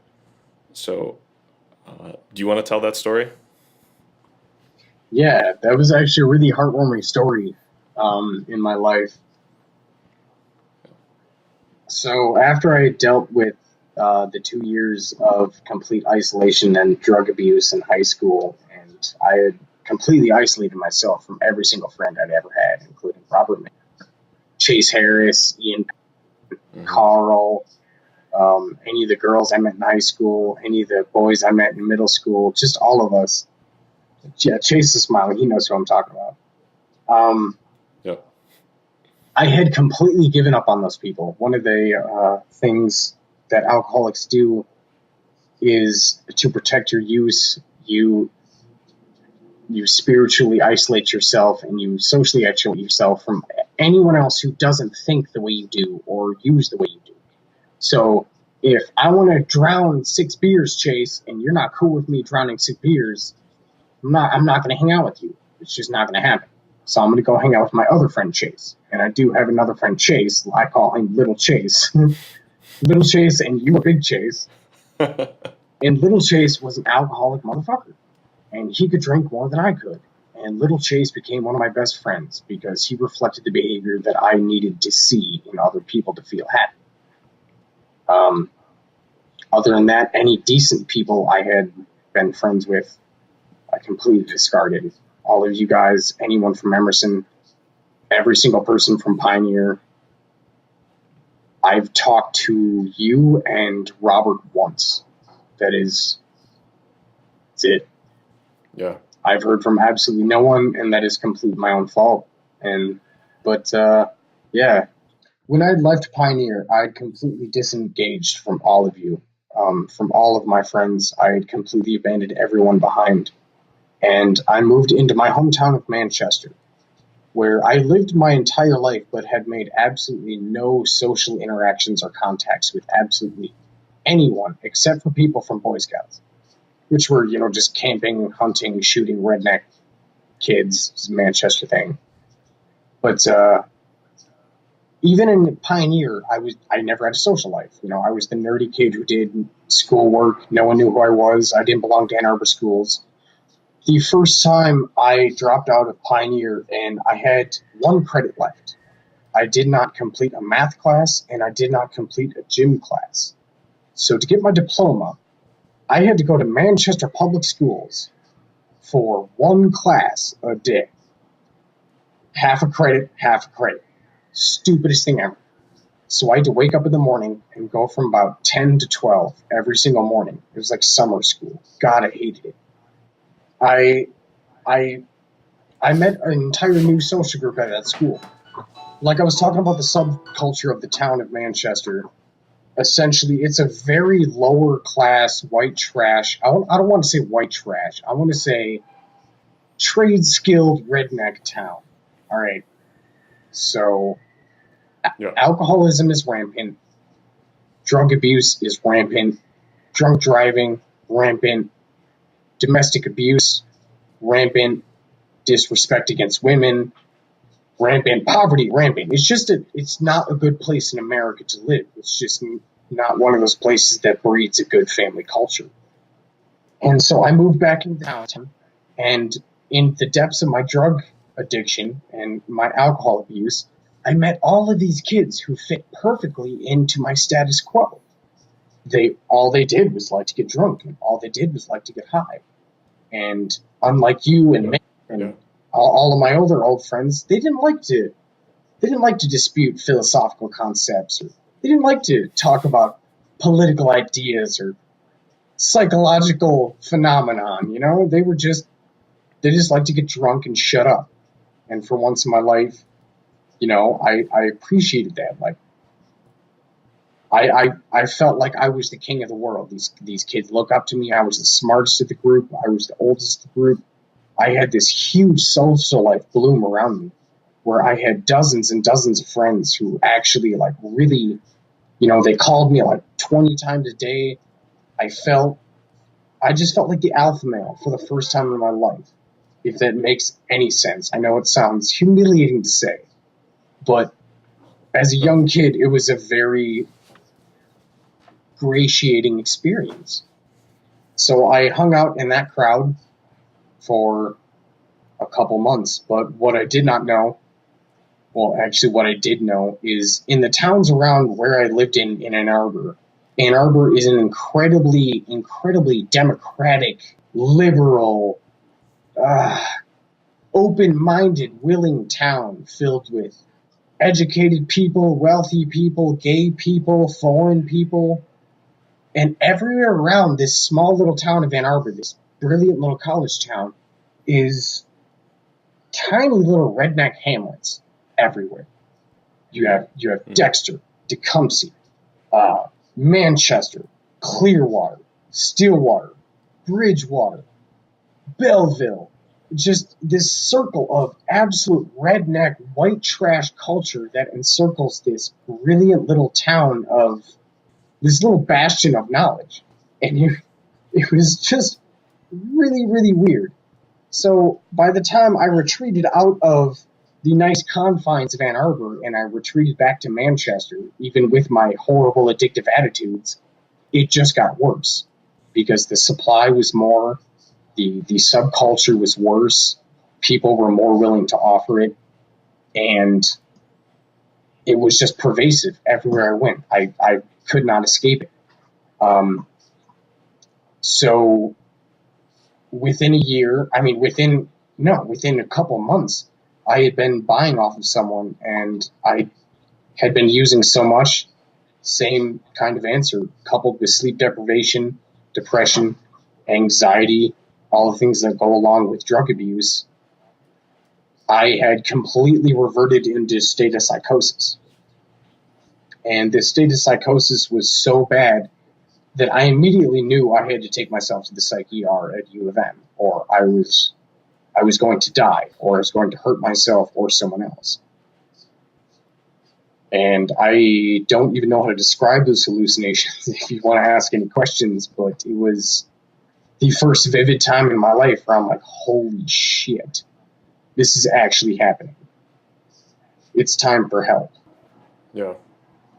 So getting after your experience in the U of M psych ward, uh, is that what led up to you moving to your grandmother's apartment and uh, starting to live in Ann Arbor?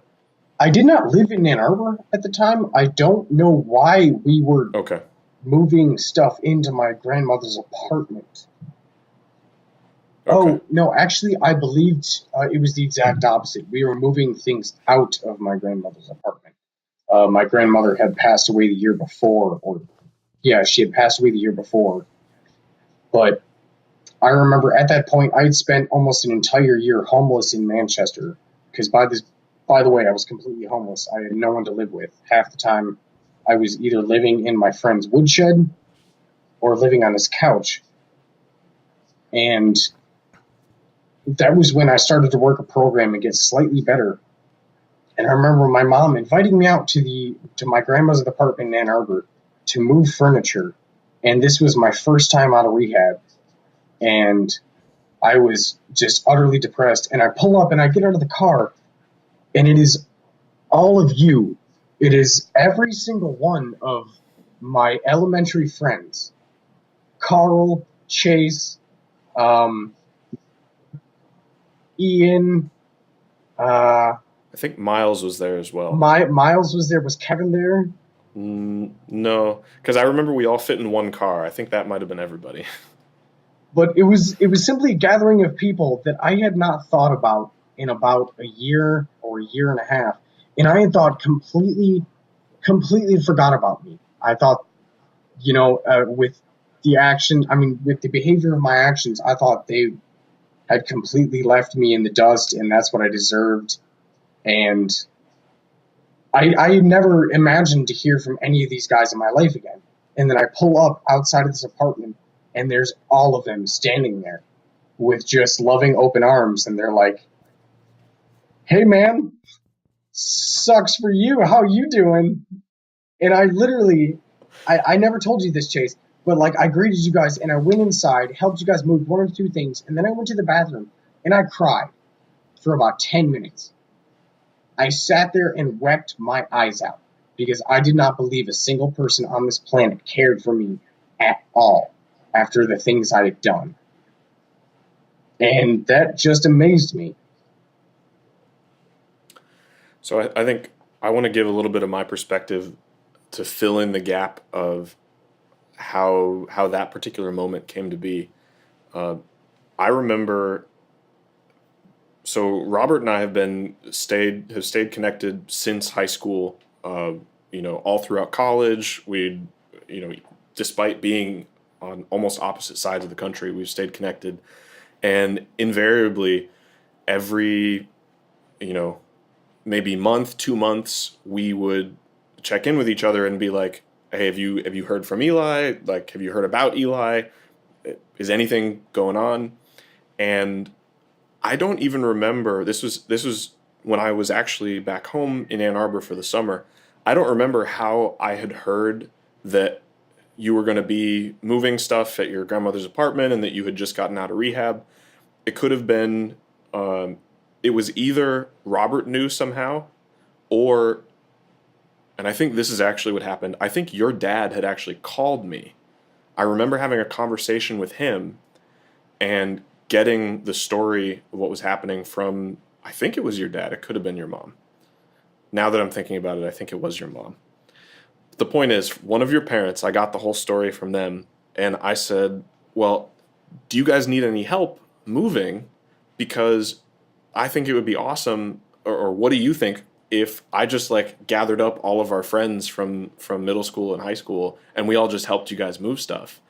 And your mom was like, "That sounds perfect." And I was like, "Okay, don't tell Eli that we're coming.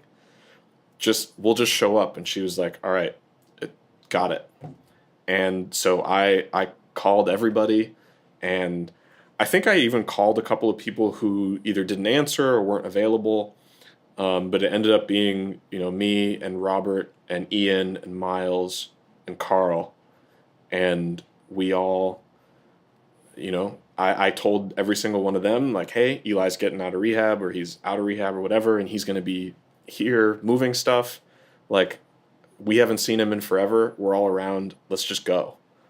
And we went around in a car. I think Carl probably drove because he always drove us, and gathered everybody up. And we pulled up and people were moving stuff, and that,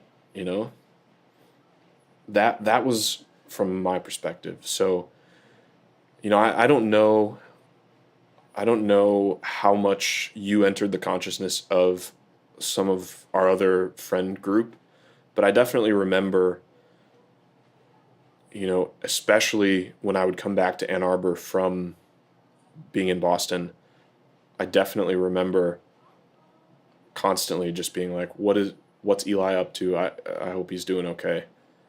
And yeah, it meant a lot to us to see you in that moment and to know that you were, walking around upright.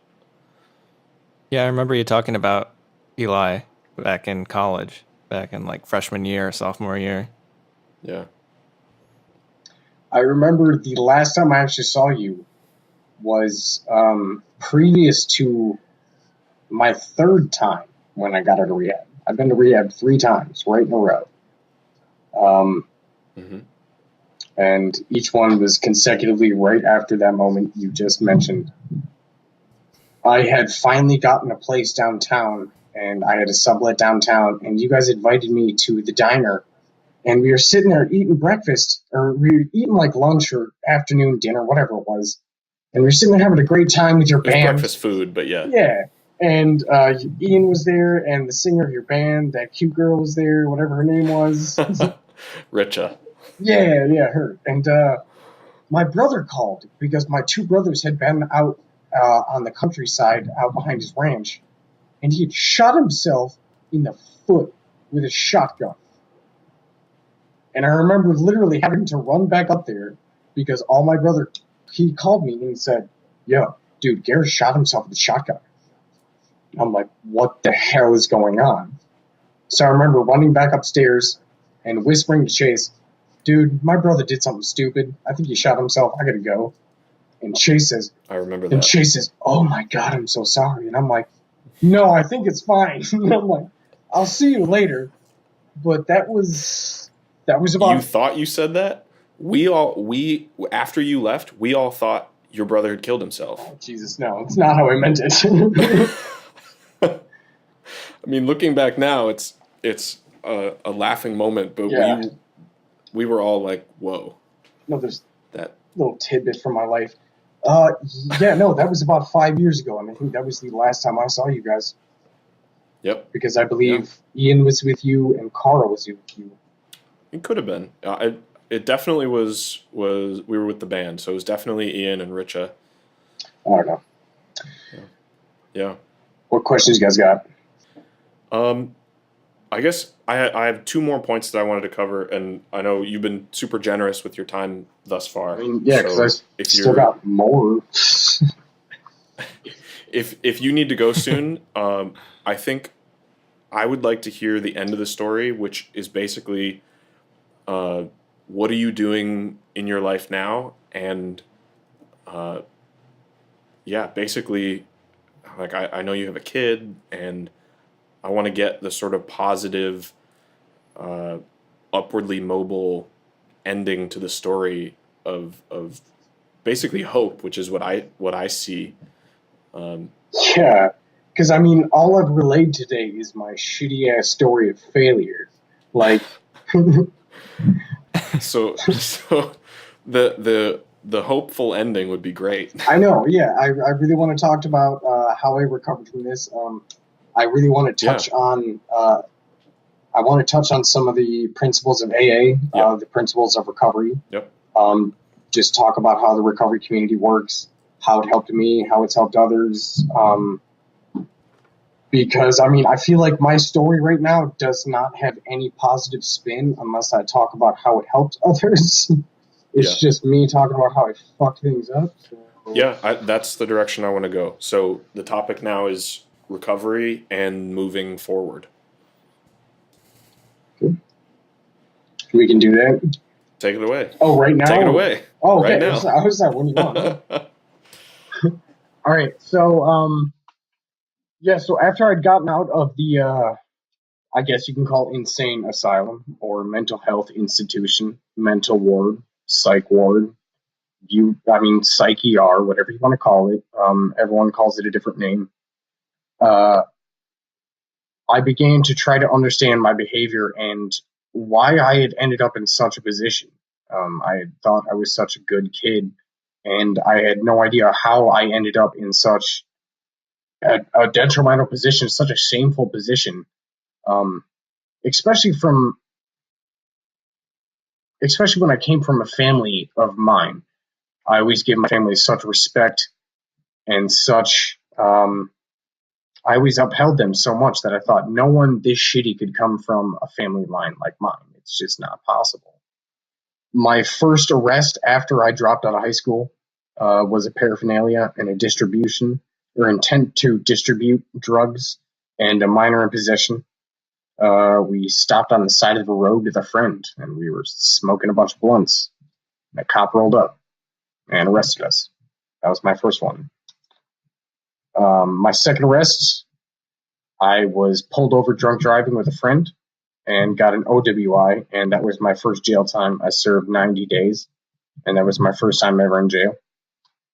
At the end of the 90 jails, instead of continuing 1 year of probation in Washtenaw County, in Ann Arbor, or Michigan, where is my home state, where Chase is from, I was transferred to Brighton Rehab Center. And Brighton Rehab Center is actually one of the most famous and pronounced recovery centers in the entire country. It is technically the second, but kind of pretty much the first ever alcohol recovery center and addiction recovery center in the country. After World War II, There was an influx of massive amounts of people coming back with PTSD and shell shock and alcohol abuse. And they had no idea how to deal with alcohol abuse because they'd never seen such a massive phenomenon of people drinking themselves to death or drinking themselves to the point where their liver, inflates to the point where it explodes out of their body. It's just not humane. So Harry Henderson, along with, what's his name? Bill Peterson, they formed the sanitarium at Brighton Grounds, which was the first technical detox center in all of America. And Harry Henderson is the one who, not Henderson. Yeah, all right, yeah, Harry Henderson. He came from a group called the Orthodox Conservative Christian Catholic Group, the OCCCs. And it was an incredibly Catholic group. And it was one of the first group in America, or at least the Eastern Seaboard. I believe it met in Boston, actually, on how to cure people from addiction or how to get people to stop drinking obsessively to a point of death. And Harry Henderson and one of his first patients, one of his best friends named Bill Wilson, who was also a member of the program, they had different ideas on how to work the program, and they wrote their own book and started going after their own patients in Ohio, and that's where AA started, and that was 1939. And ever since then, AA and NA, recovery, has been one of the fastest growing social programs in the entire world, except for a few others. So when I finally got out of jail, and I'd finally gotten out of just that miserable experience, the whole institutional situation, I really wanted a cure for my addiction. And I had no idea what addiction was about at that point. I had never researched anything about addiction. I just knew I was an addict and I was an alcoholic and I needed help. And I thought at that point that there were medical professionals and there were institutions out there that could cure me of my addiction. I mean, I turned on the TV and you have that asshole Paxton with the Malibu Rehab Center sitting there saying, I used to be an addict. Now I'm not. I can help you. And, all these other different recovery programs. I know you guys have seen those commercials. And so when I first got to rehab, I spent about 4 days in detox. I was coming off of alcohol and methamphetamine. And detox is an entire separate story of its own accord. And I thought I was going to die. I had 3 seizures. I don't really know how in depth you want me to go on that, but detox is the most horrible experience you can ever imagine in your life. So you're forced to be sober in jail? Oh, correct? Yes. That is actually the most difficult place to detox off of a drug or an alcohol possible. You have 2 choices when you are booked into jail. You can, because they make you see a medical professional, and they ask you if you are detoxing off of a drug or not. If you say yes, they will put you into a medical center. If you say no, they will put you into general population. However, the medical center is far, far worse than the general population ever is. At least in Washtenaw County, the medical center, there was 20 beds per one room. And there's 2 toilets for those 20 beds. And there's no walls because you can't watch those people.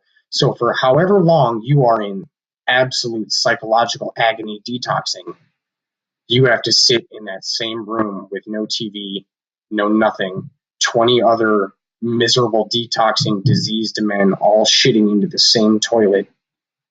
So after my first time in jail, you learned to say no. No, I'm not detoxing. No, I have no medical problems. No, I am not going to medical. And if you were detoxing, half the time they would put you in a straitjacket and put you in a padded room.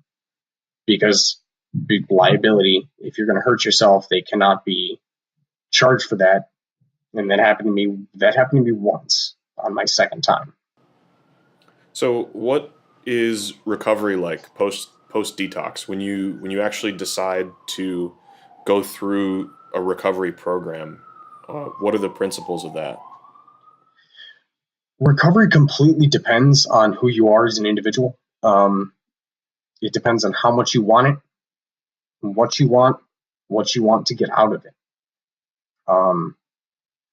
To begin with, recovery percentages are absolutely abysmal. It can kind of throw in perspective how bad the disease of addiction is. Anyone that is not a 12-step recovery program, except for one other program, has a 0.5 to 0% success rate nationwide in every 50 state. 0.5 to 0%.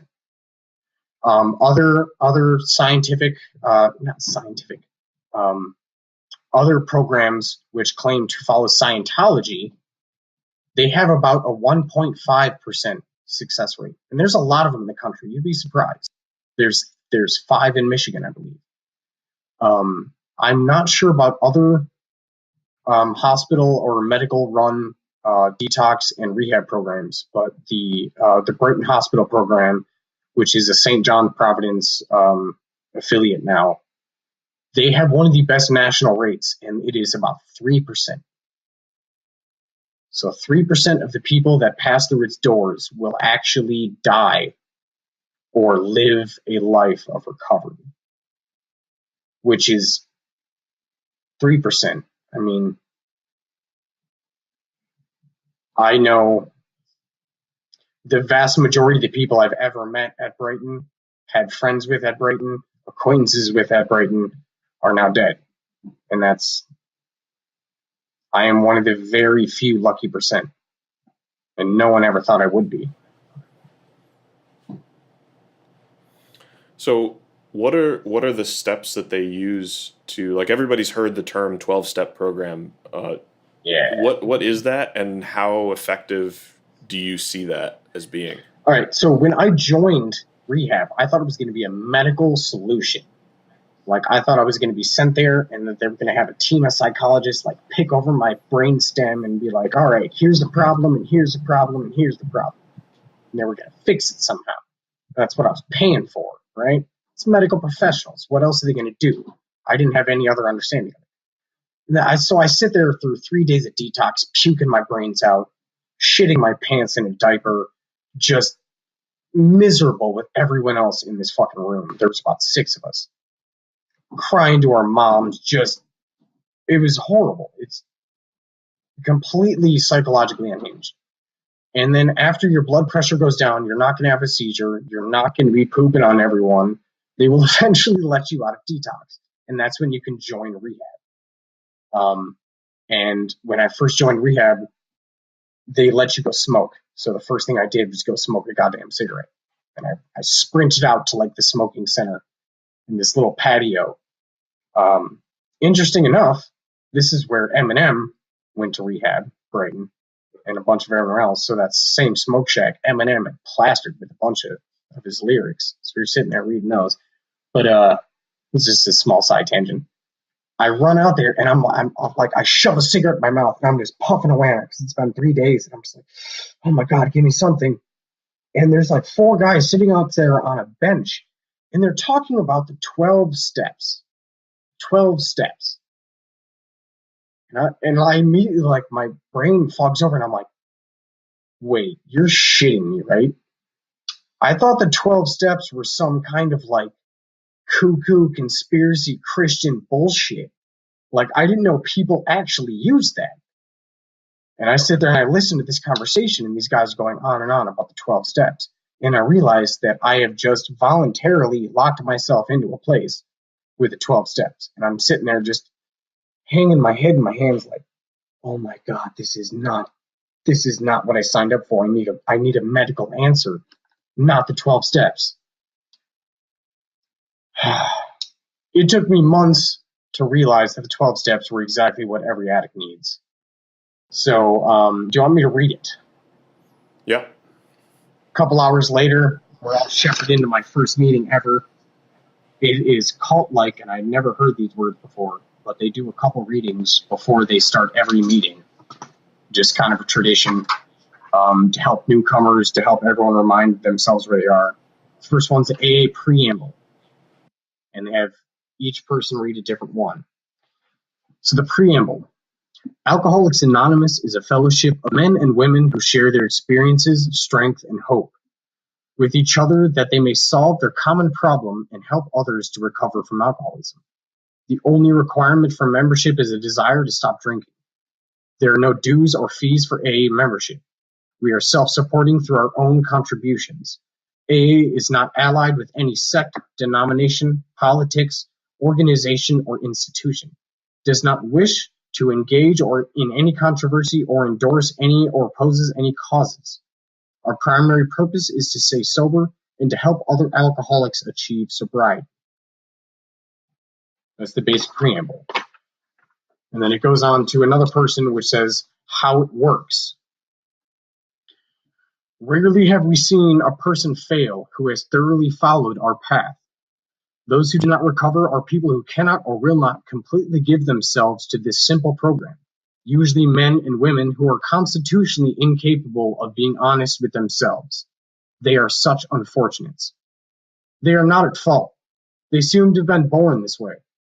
They are naturally incapable of grasping and developing a manner of living which demands rigorous honesty. Their chances are less than average. There are those, too, who suffer from grave emotional and mental disorders, but many of them do recover if they have the capacity to be honest. Our stories disclose in a general way what we used to be like, what happened, and what we are like now. If you have decided you want what we have and are willing to go to any length to get it, then you are ready to take certain steps. At some of those we balked. We thought we could find an easier, softer way, but we could not. With all the earnestness at our command, we beg of you to be fearless and thorough from the very start. Some of us have tried to hold on to our old ideas, and the result was nil until we let go absolutely. Remember that we deal with alcohol, cunning, baffling, and powerful. Without help, it is too much for us. But there is one who has all power, and that one is God, or a higher understanding. May you find it now. Half measures availed us nothing. We stood at the turning point. We asked for his protection we asked for his and her protection and care with complete abandon. Here are the steps we took, which are suggested as a program of recovery. That is essentially just the intro to what they believe in AA. Here are the actual 12 steps of the program. Step 1. We admitted that we were powerless over alcohol and their lives had become unmanageable. And I'm going to rephrase this here. I'm just going to stop and rephrase. I'm using the AA worksheet. There are two programs, AA, which is Alcoholics Anonymous, and Narcotics Anonymous, which is for drugs. And essentially, literally, the only difference between the entire two programs is that Narcotics Anonymous is all-inclusive, in meaning that it includes any mind or mood-altering drug, any psychoactive drug. Some of them even include caffeine in there. AA just says God and alcohol. NA will say higher power instead of God and drugs instead of alcohol. Literally the same thing, just don't let that trip any listeners up. Yeah. Different principles. Step 2. We came to believe that a power greater than ourselves could restore us to sanity. Step 3. Made a decision to turn our will and our lives over to the care of our higher power or God as we understood him. Step 4. Made a searching and fearless moral inventory of ourselves. 5. Admitted to God or a higher power, to ourselves, and to another human being the exact nature of our wrongs. 6. We are entirely ready to have God remove all these defects of character. 7.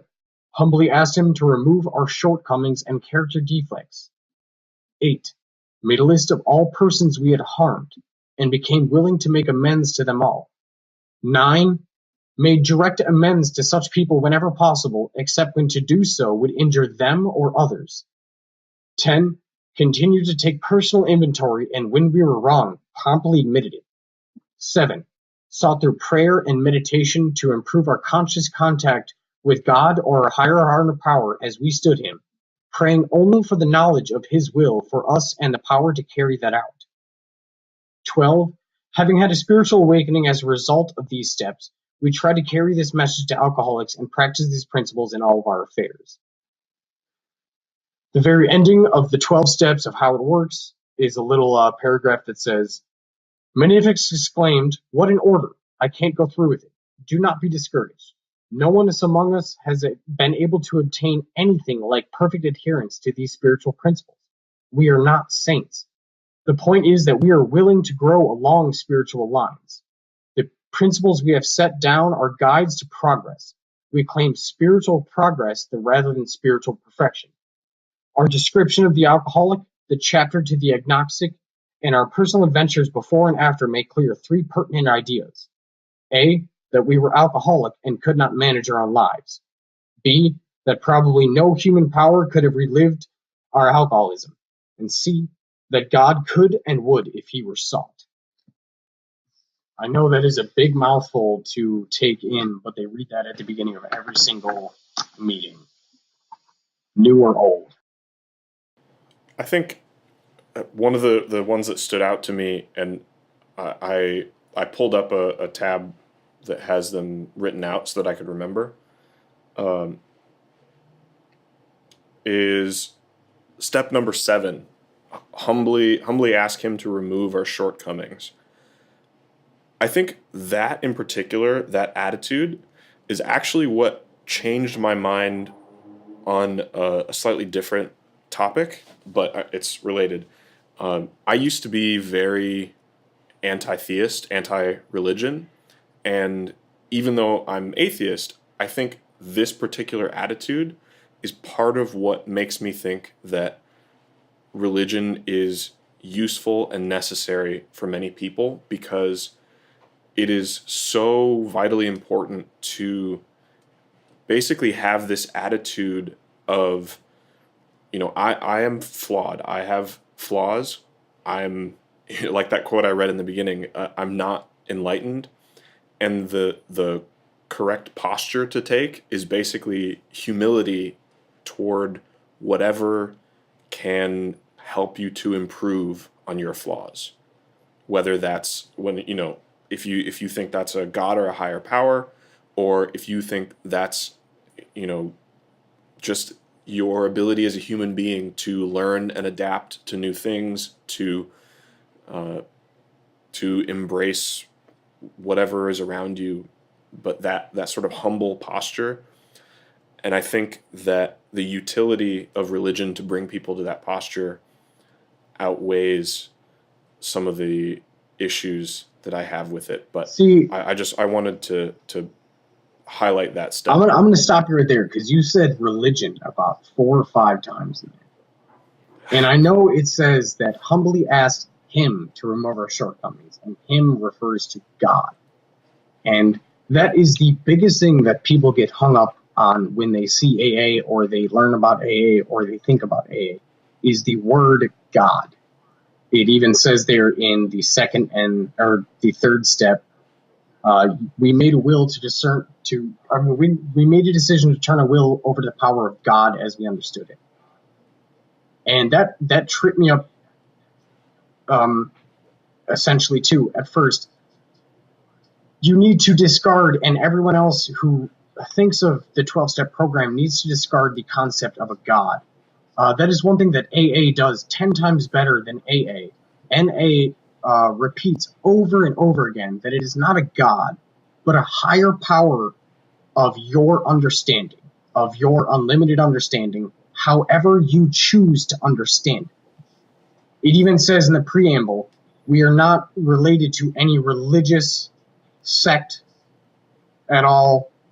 And they choose the word God because that is the most antiquated syntax that they can choose. It is the ultimate higher power that is supposed to help humans. And it kind of goes back to the third step, made a decision to turn our will and our lives over to the care of God. And that, I think, for most people is the most debatable step in the entire program, is what stems from your belief of that. And for most people, it's a very long process. I'm interested to what you think. Does Chase have a higher power? Well, my you're asking like what if I were to sort of accept and interpret that in my way, what how would I describe, what I think in place of the word God? No. I guess what I'm asking is if someone was to give you the most impossible task you've ever been given in the world, what is the Yeah. one thing, person, place, time, idea, anything that you would hold on to or believe in that would make you think that you can accomplish that one impossible task? Oh, that's I feel like that's pretty straightforward.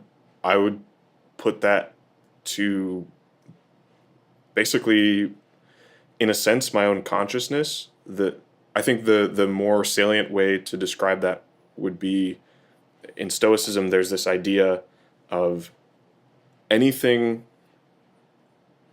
anything which is human can never be alien to me. If a human being can accomplish something, if a human being at all has the capacity to do this, that means that I, by the nature of being human, if it's within my capacity, I can get there. If it's not against the laws of physics, it's a matter of knowledge and effort that I can make happen. That's sort of how I would, in my mind, that's what I go to for things that seem insurmountable. That is a beautiful answer, and that is actually one of the better answers I've ever heard of that question in my entire life. You gave an incredibly logical answer, which actually has some merit to it. Um, I have heard dozens, hundreds and hundreds and hundreds of people, um, when they come to the first, second, and third step of the program, they they're the most difficult steps of the program. Honestly, they're the most fundamental um, steps to building a foundation, and yet they're so tricky, and people just glance over them. Um, Essentially, step one is that you need to realize I can't do drugs or I'm going to die. I can't drink. Like, I literally can't do this or I'm going to die. And if you come to that realization, what do? Step two. So if you realize you cannot do this anymore, step two is you need to at least believe that something can help you. Something, anything. Music, your friends, your family, Jesus Christ, Jehovah. You need to realize that something can lift you out of this if you can't do it yourself. I have a question about that. Do they have you identify something specific or just sort of affirm that you believe that there is some path forward? The steps are something you work with a sponsor. So Okay. you choose one other person out of the group, someone who's been sober for years and years and has had many years of experience, and he will go through these steps with you. And if he thinks you've actually reached that point, then he'll let you work on the next step. Gotcha. Um, I've seen some shoddy sponsors let people through step 1 through 3. I've seen sponsors who don't believe 1 through 3 are important. For me, I believe 1 through 3 are the most important steps of the entire program. Um, but no, it's completely up to the sponsor and the sponsee and how they want to formally admit that you've done that step. Sometimes there's stupid prayers. Sometimes like you have to get on your knees and be like, I admit this and this, and they'd be like, okay, you're done with step one. And you're like, that's just goddamn stupid. It comes with a personal belief that actually will work positive results in your life, not a checklist. Yeah, it seems to me that those first ones are really about hope. You know, if you have the hope that it can work out, and then some of the later ones seem a little more practical, like honesty, stuff like that. Actual methods of how to live. Yes, actually, that's an incredibly apt way of putting that. 1 through 3 are all about belief and hope. And if you can reach that point of utter belief and hope and surrender, and you can believe that this program is going to work for you, then 4 through 12 are just incredibly practical, go and do it statements. And if you go and do it, it seems stupid. Like, you don't know why and doing any of these actions would actually help you. But that ties into step number 3, turning your will and your lives over to the care of a higher power understood. For me, honestly, it's a long story. I had gone through rehab 3 times, and I had learned idiom after idiom and stupid catchphrase after stupid catchphrase, and they told me hundreds of tools and hundreds of instructions to do, and it'd make me feel better and make my anger go away, and I'd lose this and that, and I'd gain this and that, and I was sick of it. And one of my mentors, the guy who ran the halfway house, his name was Justin.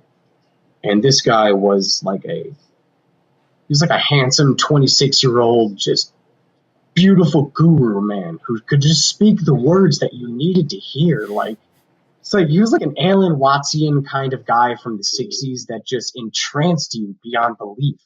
And I would sit there and listen to this man for hours and hours at a time. And I just can't believe the things that Justin ended up teaching me. What was the question? Well, we were talking about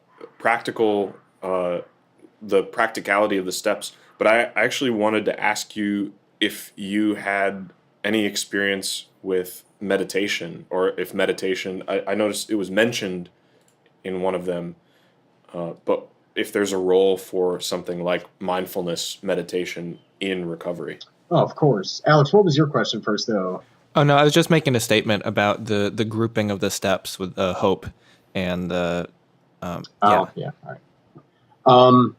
There are so many different religious and spiritual aspects that you can pick out of different religions that can apply to recovery in many different facets and many different circumstances that it's almost never ending. You can choose Abrahamic religions, you can choose Buddhism, you can choose Swahili religions. I mean, it really doesn't matter.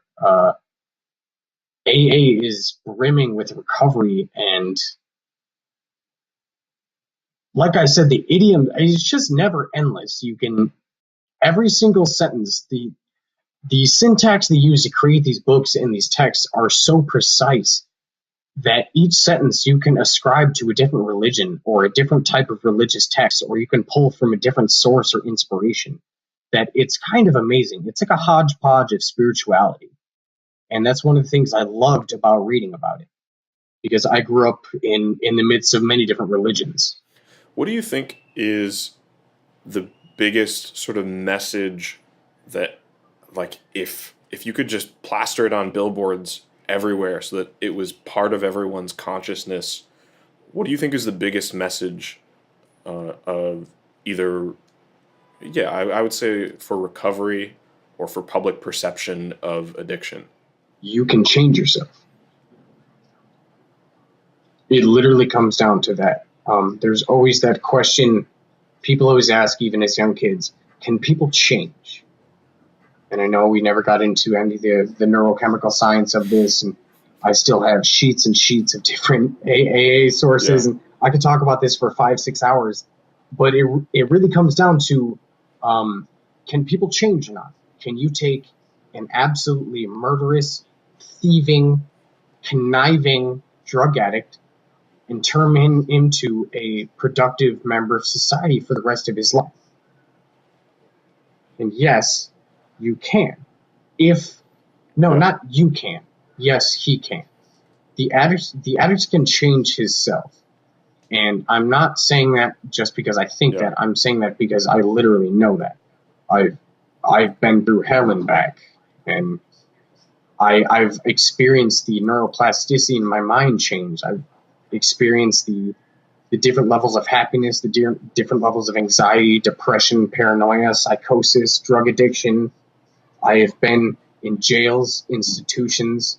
I have overdosed twice. I have woke up in the hospital 4 times, not remembering how I got there. The only experience I have to talk about this is that I'm only 25 and I'm still alive. which I guess that actually goes with my age. I'm still alive, but most of the people in this program are 50 or older. And they only reach this program because their lives have reached such desperate, horrible states that it is just incomprehensible even to someone like me, even though I thought I had ruined my life. Yeah. So one of the things they talk about when you get into the program is the gift of desperation. You reach a point where your life is so miserable, you want to die so bad. You just don't want to wake up the next morning so much that you will join any program. You will talk to anyone. You will ask for any help if you are that desperate enough. And only certain people get that desperate.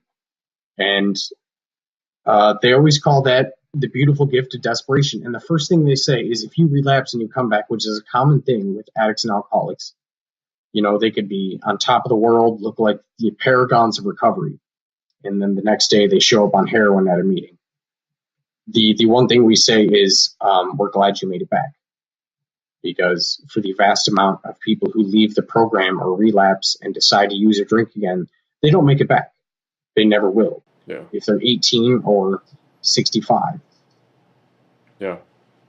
And one of the points I was going to make earlier is in my third year, I had still not understood a single one of these steps. I didn't understand what a higher power was. I didn't know how to surrender myself to a higher power. I was a 17-year-old or 18-year-old arrogant teenager who was an atheist and did not believe in God and who had parents who attended church. So that's never going to happen. You know that whole story. It took me till the third time in rehab, and my mentor, Justin, the guru man, he taught me a tool, and he said, if this doesn't work, I will let you leave the program. And this was the guy who was keeping me in the program. He was the one to sign off on whether I completed or not. And if he signed off on whether I completed, I was free. If not, I had to go back to prison for 2 years. So this man Justin held my life in his hands. He decided where I went and when I went. So each time I went to rehab, every counselor and everyone had given us a tool, and they had told us to be rid of your anger. One of the main tools of the program is to pray for someone that you hate for 2 weeks. You know how they always say changing a habit can take 2 weeks? And they told me to pray. First of all, I don't pray. And that was one of the things I had to come to terms with. And they tried to explain to me that, a simple prayer can be any form of self-meditation, self-consciousness. It doesn't have to be, an Abrahamic prayer where you cross your hands and get on your knees. And I still didn't want to believe that. And Justin, my mentor, brought it up also. And he said, pray for people you hate. And there were some people that I vilely hated in my life that were causing massive resentments that I was losing sleep over every night, that I would wake up at 2 a.m. and just be like, oh, I want to find you, dude, if you have ever experienced that kind of hate. And so I started praying for them. And I felt like an absolute idiot because I was raised as a perfect little Christian altar boy who didn't even pray as a Christian altar boy. And I'm sitting there trying to pray to something I don't believe in. They even told me, even if you don't believe in anything, just pray. Just pray to something. And I'm like, this is goddamn stupid. So I'm sitting there praying to nothing. And sure enough, after about 2.5 weeks, for some reason, I had this absolutely overwhelming calmness. And every form of hatred I had towards those people I prayed for, it's about 3 or 4 people, had completely melted away. And I wanted to see those people. I wanted to ask those people how they were doing. I wanted to be compassionate with those people. And that was the first step that I took. I immediately realized I took a step back and I'm like, holy crap, these stupid tools they give us actually work. What happens if I try some more? So that was my first point where I believed in step 3. Because everyone says it's a God of your higher power of your understanding. And a lot of people even say God. God is good orderly direction, right? If you just do the next thing, if everything you do, if you just choose the next best option, you're going to be doing the right thing. You're going to do things that will generate good things for you. Other people believe it was a group of drunks, because that's all an AA meeting is a group of drunks. And that's essentially actually what I came to believe in. After I saw these tools work and I saw the relief that it brought me, I immediately placed trust in these stupid 12 steps. I never believed in these 12 steps. And then after I saw one or two of them work, it blew my mind because I was given a daily reprieve. They call it a daily reprieve from your disease. This disease is not curable, but it is absolutely treatable. And if you don't treat it, that's completely your decision. Same as if you're a diabetic and you eat an entire pie and die, that's your decision. You chose to do that. So it's not really the spiritual answer that most people are hoping for. Most people are hoping for this profound, like, I found Jesus and God and blah, blah, blah. But no, for me, it's literally just 20 drunk people meeting at a table and talking to each other. And the fellowship that generates is so calming and it's so beneficial to people and it's so understanding that I can't even begin to describe how much it helps. So what's your life look like now? What's your like day to day? I assume most people still, you continue to go to meetings afterwards, right? To some extent, yeah. My day to day for the first year and a half when I got out of rehab, I lived in a halfway house, and everyone did in that halfway house. You had to make about 20 meetings a week, or you'd be kicked out. You'd be homeless. It's a pretty fanatical experience in Ann Arbor. There's about 6 halfway house companies, and some of them are the best in the country. They have Dawn Farm, Devinder, New Hope. So essentially, my day to day for about a year and a half was 3 meetings a day. I'd get on the bus, go to a meeting. Get on the bus, go to another meeting. Get on the bus, go to another meeting. After that, we all had to find jobs. I became a chef and got a really good restaurant job in Ann Arbor where the entire kitchen was Mexican, illegal Mexicans. And they took me under their arm. I'm not even trying to be racist. It's very Ann Arbor. Yeah, but they took me under their arm and they're like, no, you suck, man. We're going to teach you how to cook. And I was like 19, just getting sober. And I'm like, all right, dude, I need this, whatever. So at the same time, my brother was in Rhode Island paying about $40,000 to get a culinary degree. I had completed pretty much what he had learned in his culinary degree and got a job that paid twice as much as he had when he moved back from college. Just by learning with these Mexican guys. Yeah. So you still got to be better than your brother. I still am. I'm still in competition. Yeah, still to this day.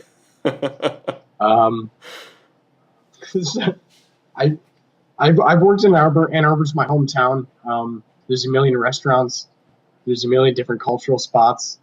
I worked at a vegan restaurant filled with Ann Arborite hippies, just like the most Ann Arborite spot you can think of. Yeah, Chase knows. And yep. I dealt with that for a couple years. And before I knew it, I had built a resume of like a seasoned chef, like someone who'd been to culinary school and had worked in fine dining restaurants and in high industrial restaurants. And I found it really amusing, but I didn't like I don't like kitchens. I don't like cooking at all. Culinary's not my thing. After that, I almost started a company, which really pissed me off. This is kind of a side tangent. You don't even have to include this, Chase. But when I moved back to Manchester with my friend when I was homeless for a month, this kid named Jordan, it was in like 2013, and he had this crazy concept of overclocking video game cards and using these video game cards to generate data and then selling this data as Bitcoin data. He was one of the first ever Bitcoin miners. And he explained this all out to me. And I'm like, dude, we're gonna need like $10,000, and this is really far fetched. So we parted our separate ways, but he kept on being his nerdy self, and he did it. And of course, when Bitcoin hit last year, he made about $3 million, and Eli's sitting here with nothing. So yeah. So what are you doing now? From the same restaurant that I worked at Seva, I met a girl named Mackenzie. Fell in love. We had a daughter. I was supporting her while she went to school. She was finishing her musical theory educational degree, and her communications degree. I had finished my personal communications and journalism degree in 2012, and nothing really came of that. So ever since then, I've been working in kitchens and supporting her. I moved to hard labor. With my criminal record, that's another thing that comes with an addictive history. I could not get a job absolutely anywhere. I have retail frauds on my record, which bar me from retail, or most other jobs that involve any money, which is pretty much every job ever. Any job that involves medicine, which I was studying at the time. I was 3/4 on my way to get my paramedic license.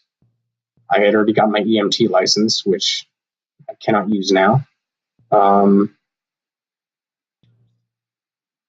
Teachers, cops, anything that's you involved any trust in society, I'm not allowed to be anymore. Which is, I mean, I understand why a society would reach that conclusion, but it's not really fair. So currently I am about halfway through a law degree for U of M, online, Birmingham, Dearborn. And for the last 2 years, I've been working for the DNR, which is completely happenstance, but nothing truly special. I never really got to chase my desires. I never got to run down my dreams. But you're making it work, and you're, like I keep saying, on that upward, hopeful trajectory. And I'm just grateful to be able to, Yes. to see you and talk to you, and grateful for the fact that you're, on your own 2 feet. When you begin to accept a program of recovery, your circumstances in life may not change, but the way you react to your circumstances definitely radically do change. And yeah, I may not have the dream job I wanted, but the thing is, 3 years ago, I was puking under a dumpster on the street. Now I have a daughter with a wonderful life. I'm about to sign my own mortgage. Like, I'm about to own my own home. How does someone go from that to this without a 12-step program? I don't understand that. I had one more question I wanted to ask you, but before that, Alex, were there any other things that you felt like we should cover that we missed? No, I thought that was a good, good way to break it down, and made a lot of sense. And Eli, I'll ask you the same, but I guess I'll pitch my question first. This is something that I had asked you over the phone when we first started talking about doing this interview. And I've noticed that people treat people differently when they know that they're addicts, whether it's alcohol or narcotics or whatever. People change their attitudes. It's just something that people do. As someone who wants to act as skillfully as possible in all things in life, how should the information of knowing that you're an addict change my behavior in any way?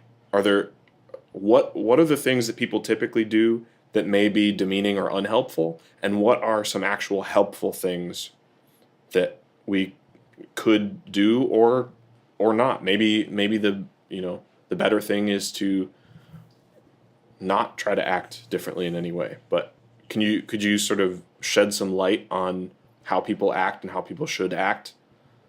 This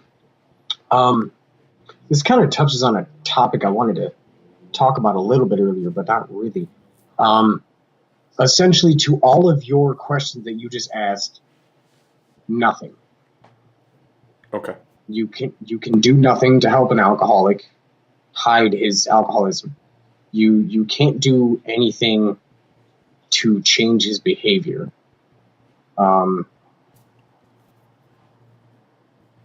You can certainly be demeaning to the alcoholic. I mean, in many ways. Yeah. That can be covered in a lot of different ways, but not in a way that would be demeaning to his alcoholism. It would be in a way that's demeaning to his character or to his personality. Yeah.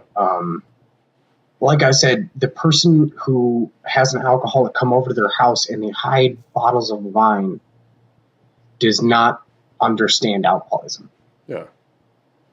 And I know that's a very broad thing to say, but it seems like that would be common behavior, specifically hiding alcohol. see, one of the things we're taught in the program is it comes a step forward. Make a searching and fearless moral inventory of ourselves. Right? When you take a moral inventory of yourselves, you write down every single thing that you do is wrong, and you write down what your part in that is wrong. And one of the things they teach us in the program is that you are only supposed to take your inventory. Only ever your inventory, not anyone else's inventory. And that's a really complex question or statement to even begin to understand. Like I said, I grew up in a house with two older brothers, and they beat the shit out of me all the time, and they manipulated me all the time. We were not close. That's just what happened. So growing up, I had to learn to defend myself. My brothers would lie and try to get me in trouble. So my entire life, all the way up to age 18, I had to fiercely defend myself. I had to say, no, that was not me. I didn't do this. And I developed this sense of justice, this sense of right and wrong, yes or no, black and white. And I became fiercely intent on it. And even like my old teachers remember it. Like I would turn in classmates who did something wrong, like, Johnny did this and that's wrong and he has to pay for it kind of thing. And that's just the kind of the kid I was. I wasn't like a narc, but I was like, if you personally offended me, Yeah. that's how I was going to reply. And essentially that's taking someone else's inventory. Yeah. Because what they taught us in the program is every single emotion you feel is your responsibility. And how you react to those emotions, or every behavior you have is your responsibility. Yeah. And how you react to those behaviors is your responsibility. What is not your responsibility is your emotion. So if some guy named Chase yells at me and says I'm fat, and I get mad, at Chase because Chase calls me fat, whose fault is it? It is my fault.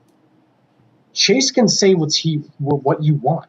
If you said that I'm fat and that bothers me, then that is my fault that it bothers me that I might possibly be fat. Nothing you said is your fault. I can't take your inventory for that. I'm taking my own inventory when you insult me, kind of thing. So Yeah. it translates back to that. So when someone who's not an alcoholic pours all the wine down the sink when a relative comes over, it's the exact same kind of thing. Yeah. If you're a healthy and stable recovering alcoholic, you can look at that and be like, that was your decision. I didn't need that.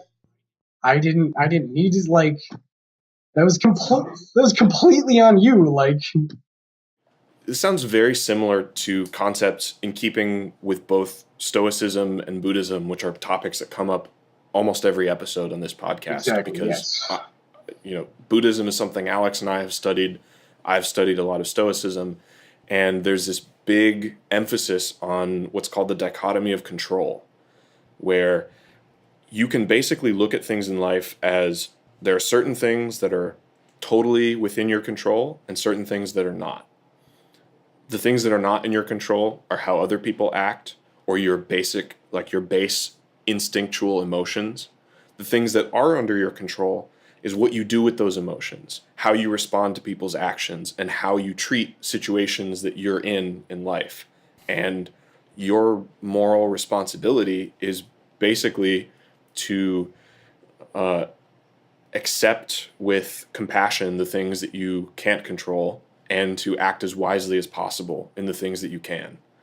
So I think, in keeping with my sort of original question, if somebody were to ask for advice on how to conduct themselves, I think it seems to me, and you can correct me or rephrase if you want, it seems to me the advice would be basically just, act as wisely as possible and treat people like human beings. Don't be demeaning.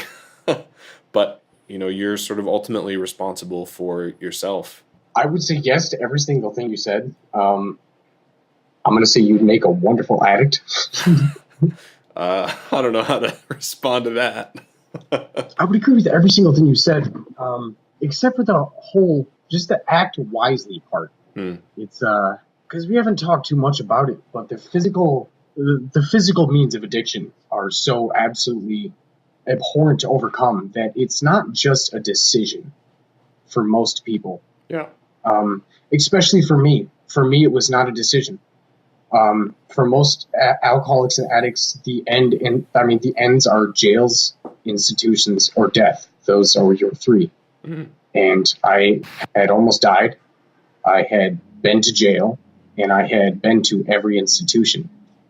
And I'm very grateful that it was one of the last institutions that actually taught me how to live a healthy and sober life. And that's why, addiction, that's what I want to say here. Addiction is a disease of choice. That is what it is classified as.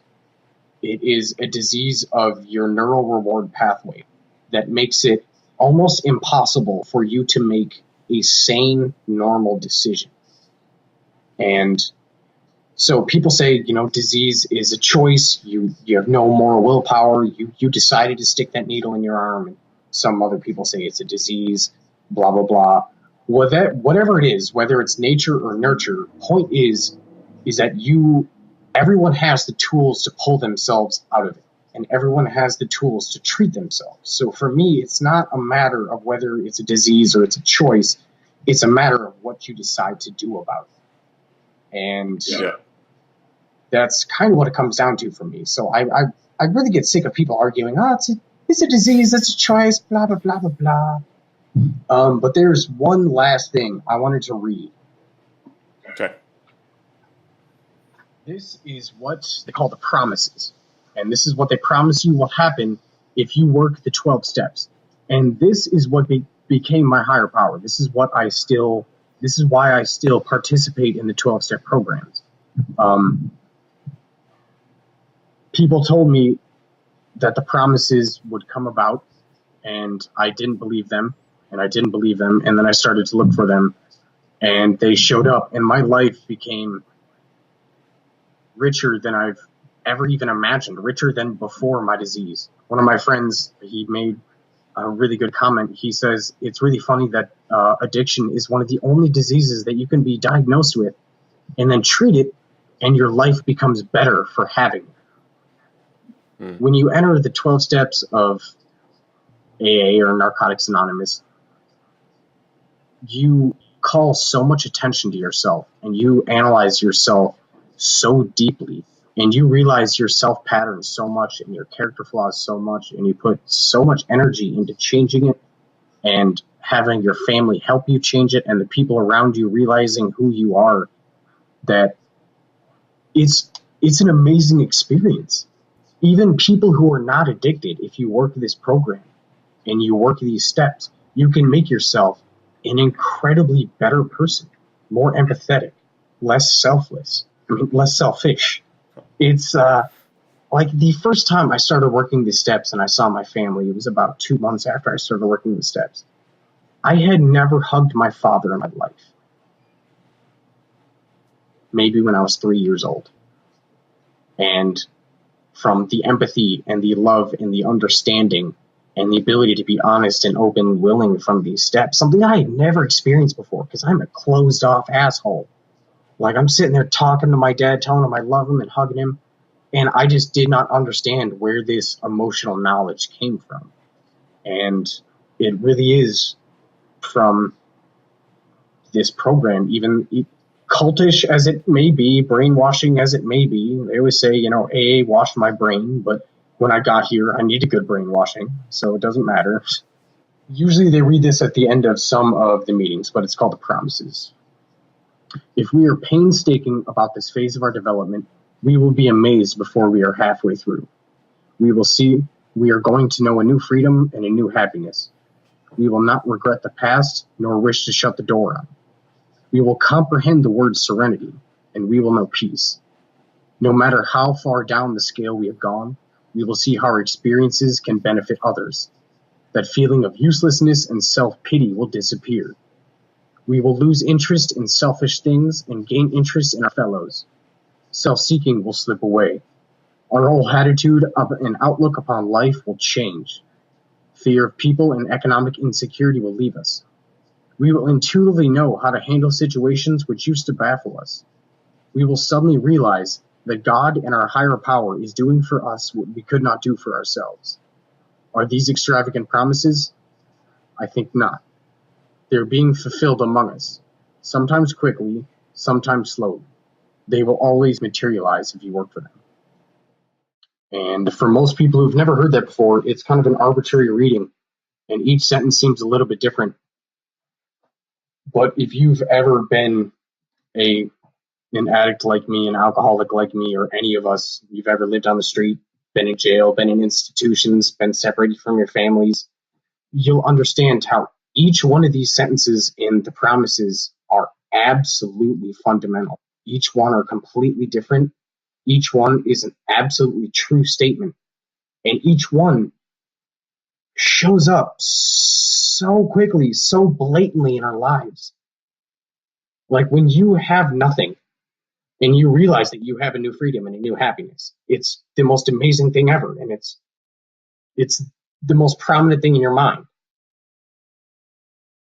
And it's just, it's really weird. It's like a checklist. This bullshit program they give you, and then they give you this checklist. Say, if you do this bullshit program, you're going to get these goddamn results. And I sat there and I said, this is not going to happen. And then after 2-3 years of really hard work and self-examination, I looked back at the promises and realized that even after week 2, when I was working these, they all became true, one by one, by one, by one, all the way down the list, until my life's not even normal. It's better than normal people's. I've done more than most can accomplish, and I've learned more about myself than most can ever hope to learn through their trivial little small experiences in life. And to an extent, it makes all of us really proud to be part of the program that we're proud of. And it makes us really proud to return to a fellowship that we belong to. Yeah, I think that's a beautiful way to close out that topic. Eli, you've been more than generous with your time. We're approaching the 3-hour mark, Oh, Jesus. and we haven't touched the off topic. Do you have another 10 minutes or so? Yeah. Okay, great. Well, with that, we will go ahead and transition to something we like to call the off topic, which, as you and I talked about, can be any idea, philosophical or otherwise, a charity, something that you want to talk about, and we will spend a little bit of time on it. So the only requirement is that it's not related to the main topic. Eli, what do you have for us? Totally not related. All right, so one of my favorite things is politics, and extremely obscure politics. And I love getting people riled up about alternative politics and alternative history. So what I'm going to ask you two is, do you believe North Korea should be allowed to have nuclear weapon or a nuclear weapon stockpile, the same as other foreign nations? And I'm going to answer, just before you guys, I'm going to answer yes, wholeheartedly, yes. I'm curious as to why, because my answer is no. I was going to say, I don't know. I'd like to hear your answer. Okay, so I'm thinking out loud here. But when it comes to North Korea, The reason that I think they should not have a nuclear arsenal is their track record of human rights violations, their track record of global politics, and granted, I'm not super educated on this issue, but with what I know about North Korea, I think nuclear weapons being a thing that are so destructive, the people that should be allowed to have them are the people that won't use them, paradoxically. And I think the danger with North Korea having them is that the guy in charge would not have as much hesitation to use them as I think someone should if they have that capability. Basically, my fear would be, if a country like Great Britain has nukes, I don't think they're going to use them, so I don't actually think it's a big deal. But I think that the threshold of where realistically they might use them is up to my standard. It's at or higher than my standard of where I think people should reasonably use nuclear weapons. I think Kim Jong Un's standard is too low. That's sort of my thinking out loud about it. How do you judge where his standard is? By where his standards are for other things, where his standards are for how he treats the citizens of his country, his standards for the lines he draws in terms of global politics, whether it's saying that the United States needs to stop wargaming with South Korea, otherwise they're gonna do some disproportionate reaction, or whether it's their collaborations with other countries.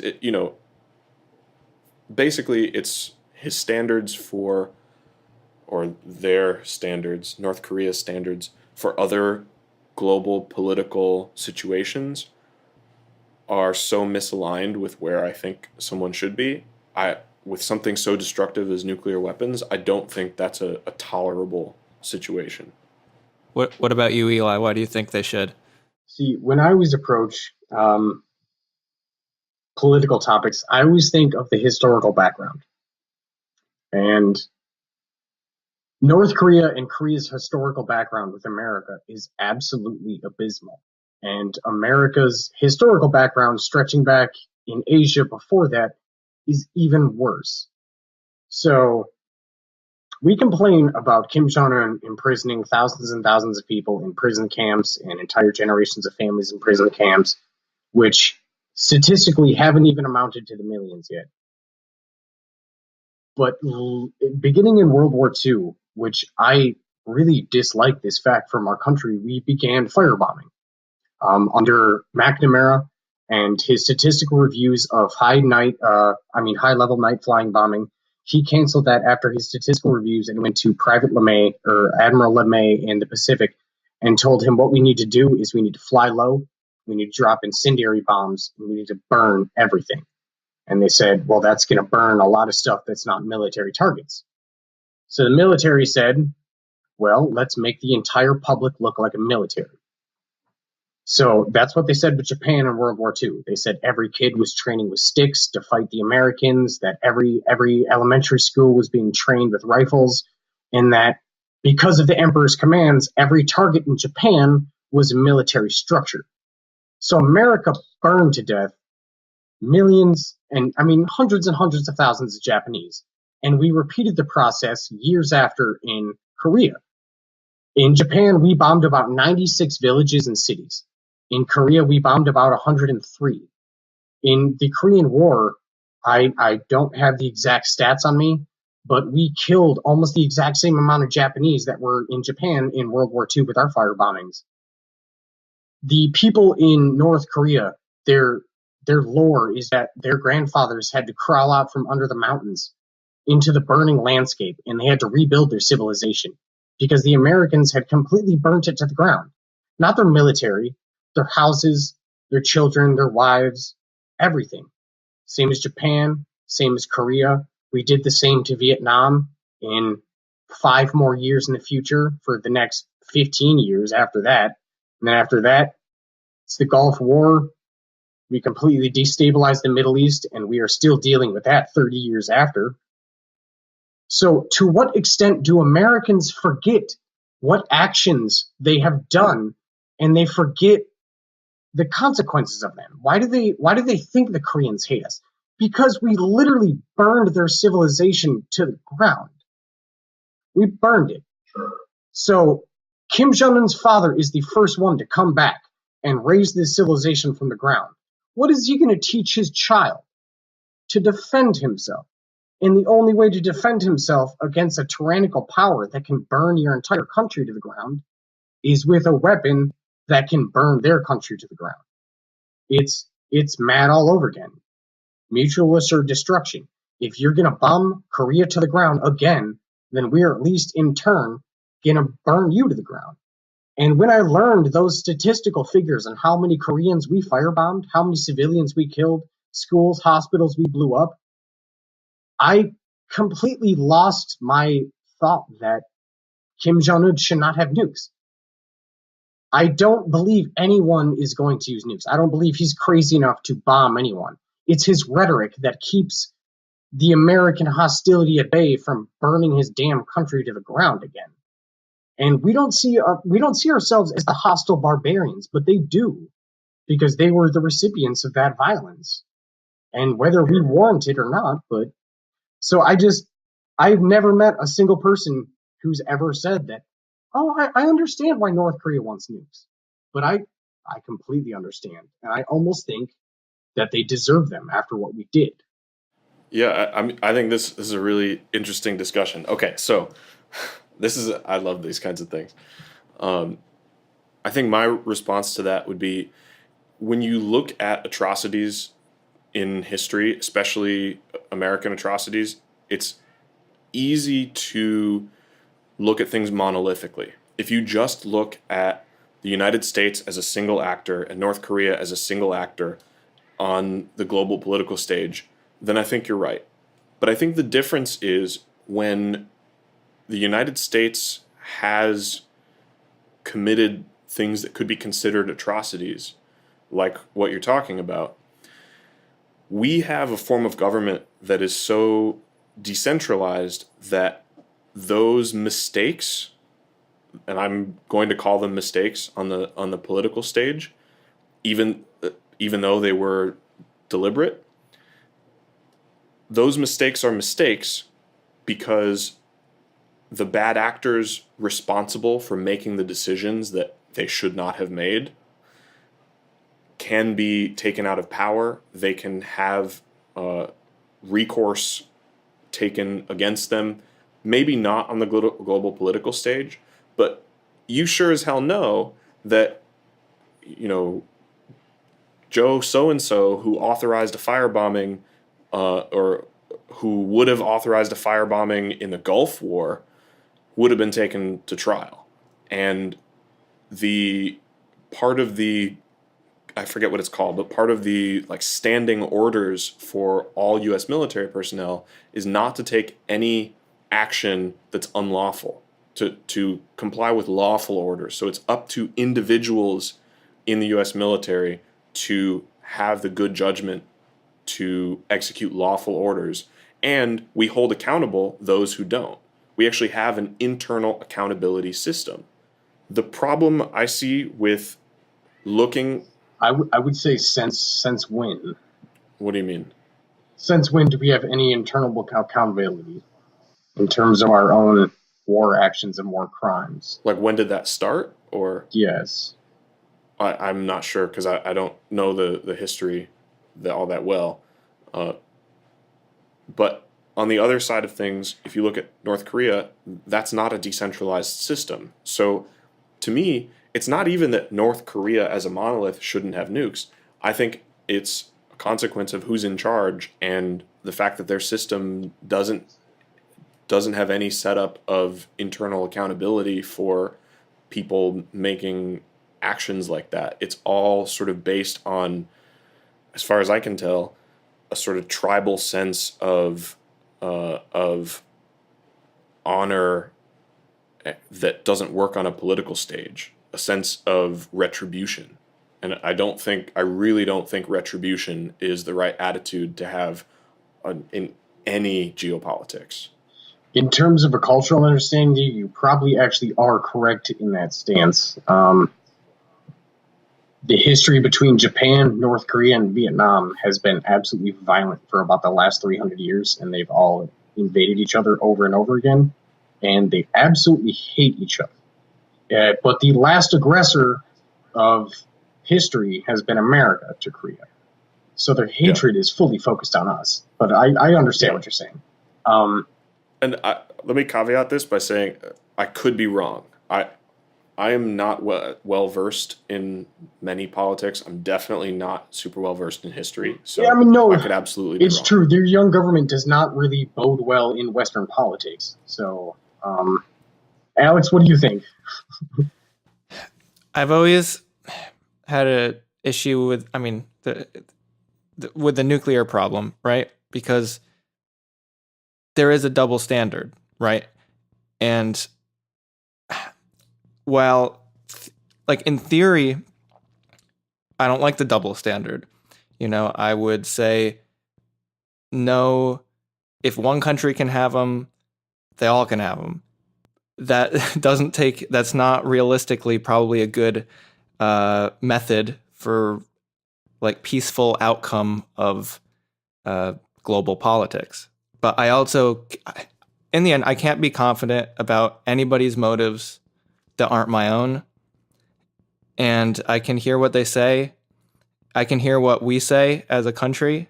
I can hear what they say as a country, but I don't know how much of it is posturing.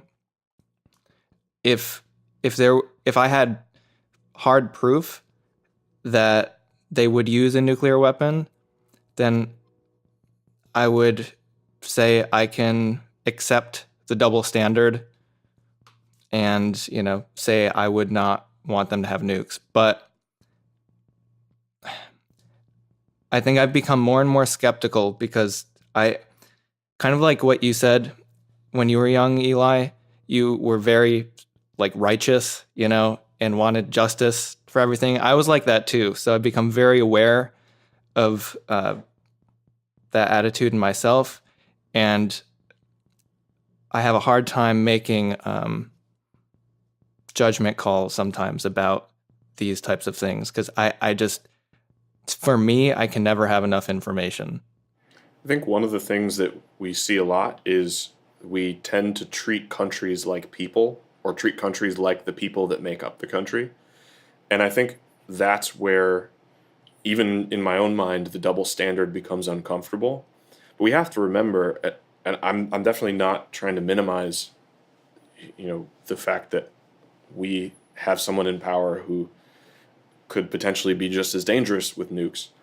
We have to remember that the timelines are different. If Kim Jong-un is posturing about nuclear weapons and says he's going to use them, we know that his tenure is indefinite. We know that he's basically going to be there doing his thing as whoever he is until he dies or until something happens to him. If Trump decides to posture with nuclear weapons, even if the rhetoric is similar, we know that at the most, we have to figure out a solution for 4, maybe 8 years. And we know that we can have some sense of accountability. Now, obviously, at moment to moment, those things look identical, but I really do think that timeline aspect of things matters. I don't know. That's, again, just thinking out loud about it. But it's definitely made me think. So thank you. Yeah, no, that's pretty much as far as it can go. I'm just wondering. Everyone has their own topic. Yeah. No, that's good. Was there anything else that you wanted to say on this topic? No. I just kind of wanted to. Okay. I just kind of wanted to shame America's past a little bit. That's fair. I definitely think that we have a lot of things in our past that are worth remembering that we have done wrong. Bad actors have had power and made bad decisions. There are regrettable things for sure. But if we, take the 12-step program, we just hope for a better our own power to become better. Yeah, we got to write the version of the 12-step program specifically for nations. My lives have become powerless over bombs. All right. Well, thank you again, Eli. This has been awesome. You have been more than generous with your time. I'm very grateful to have had you on here. Is there any last thoughts that you want to put out there before we finish? If anyone thinks that they might have a problem with any sort of addiction or anything, go to a meeting. It is a terrifying experience, but when you get there and you sit there for about 30 seconds, it's one of the most liberating of your lives.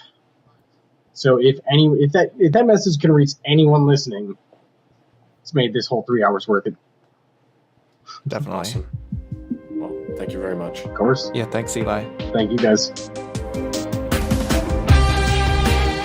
The Switch is produced by Mojo Filter Media, a company specializing in audio production for video games and interactive media.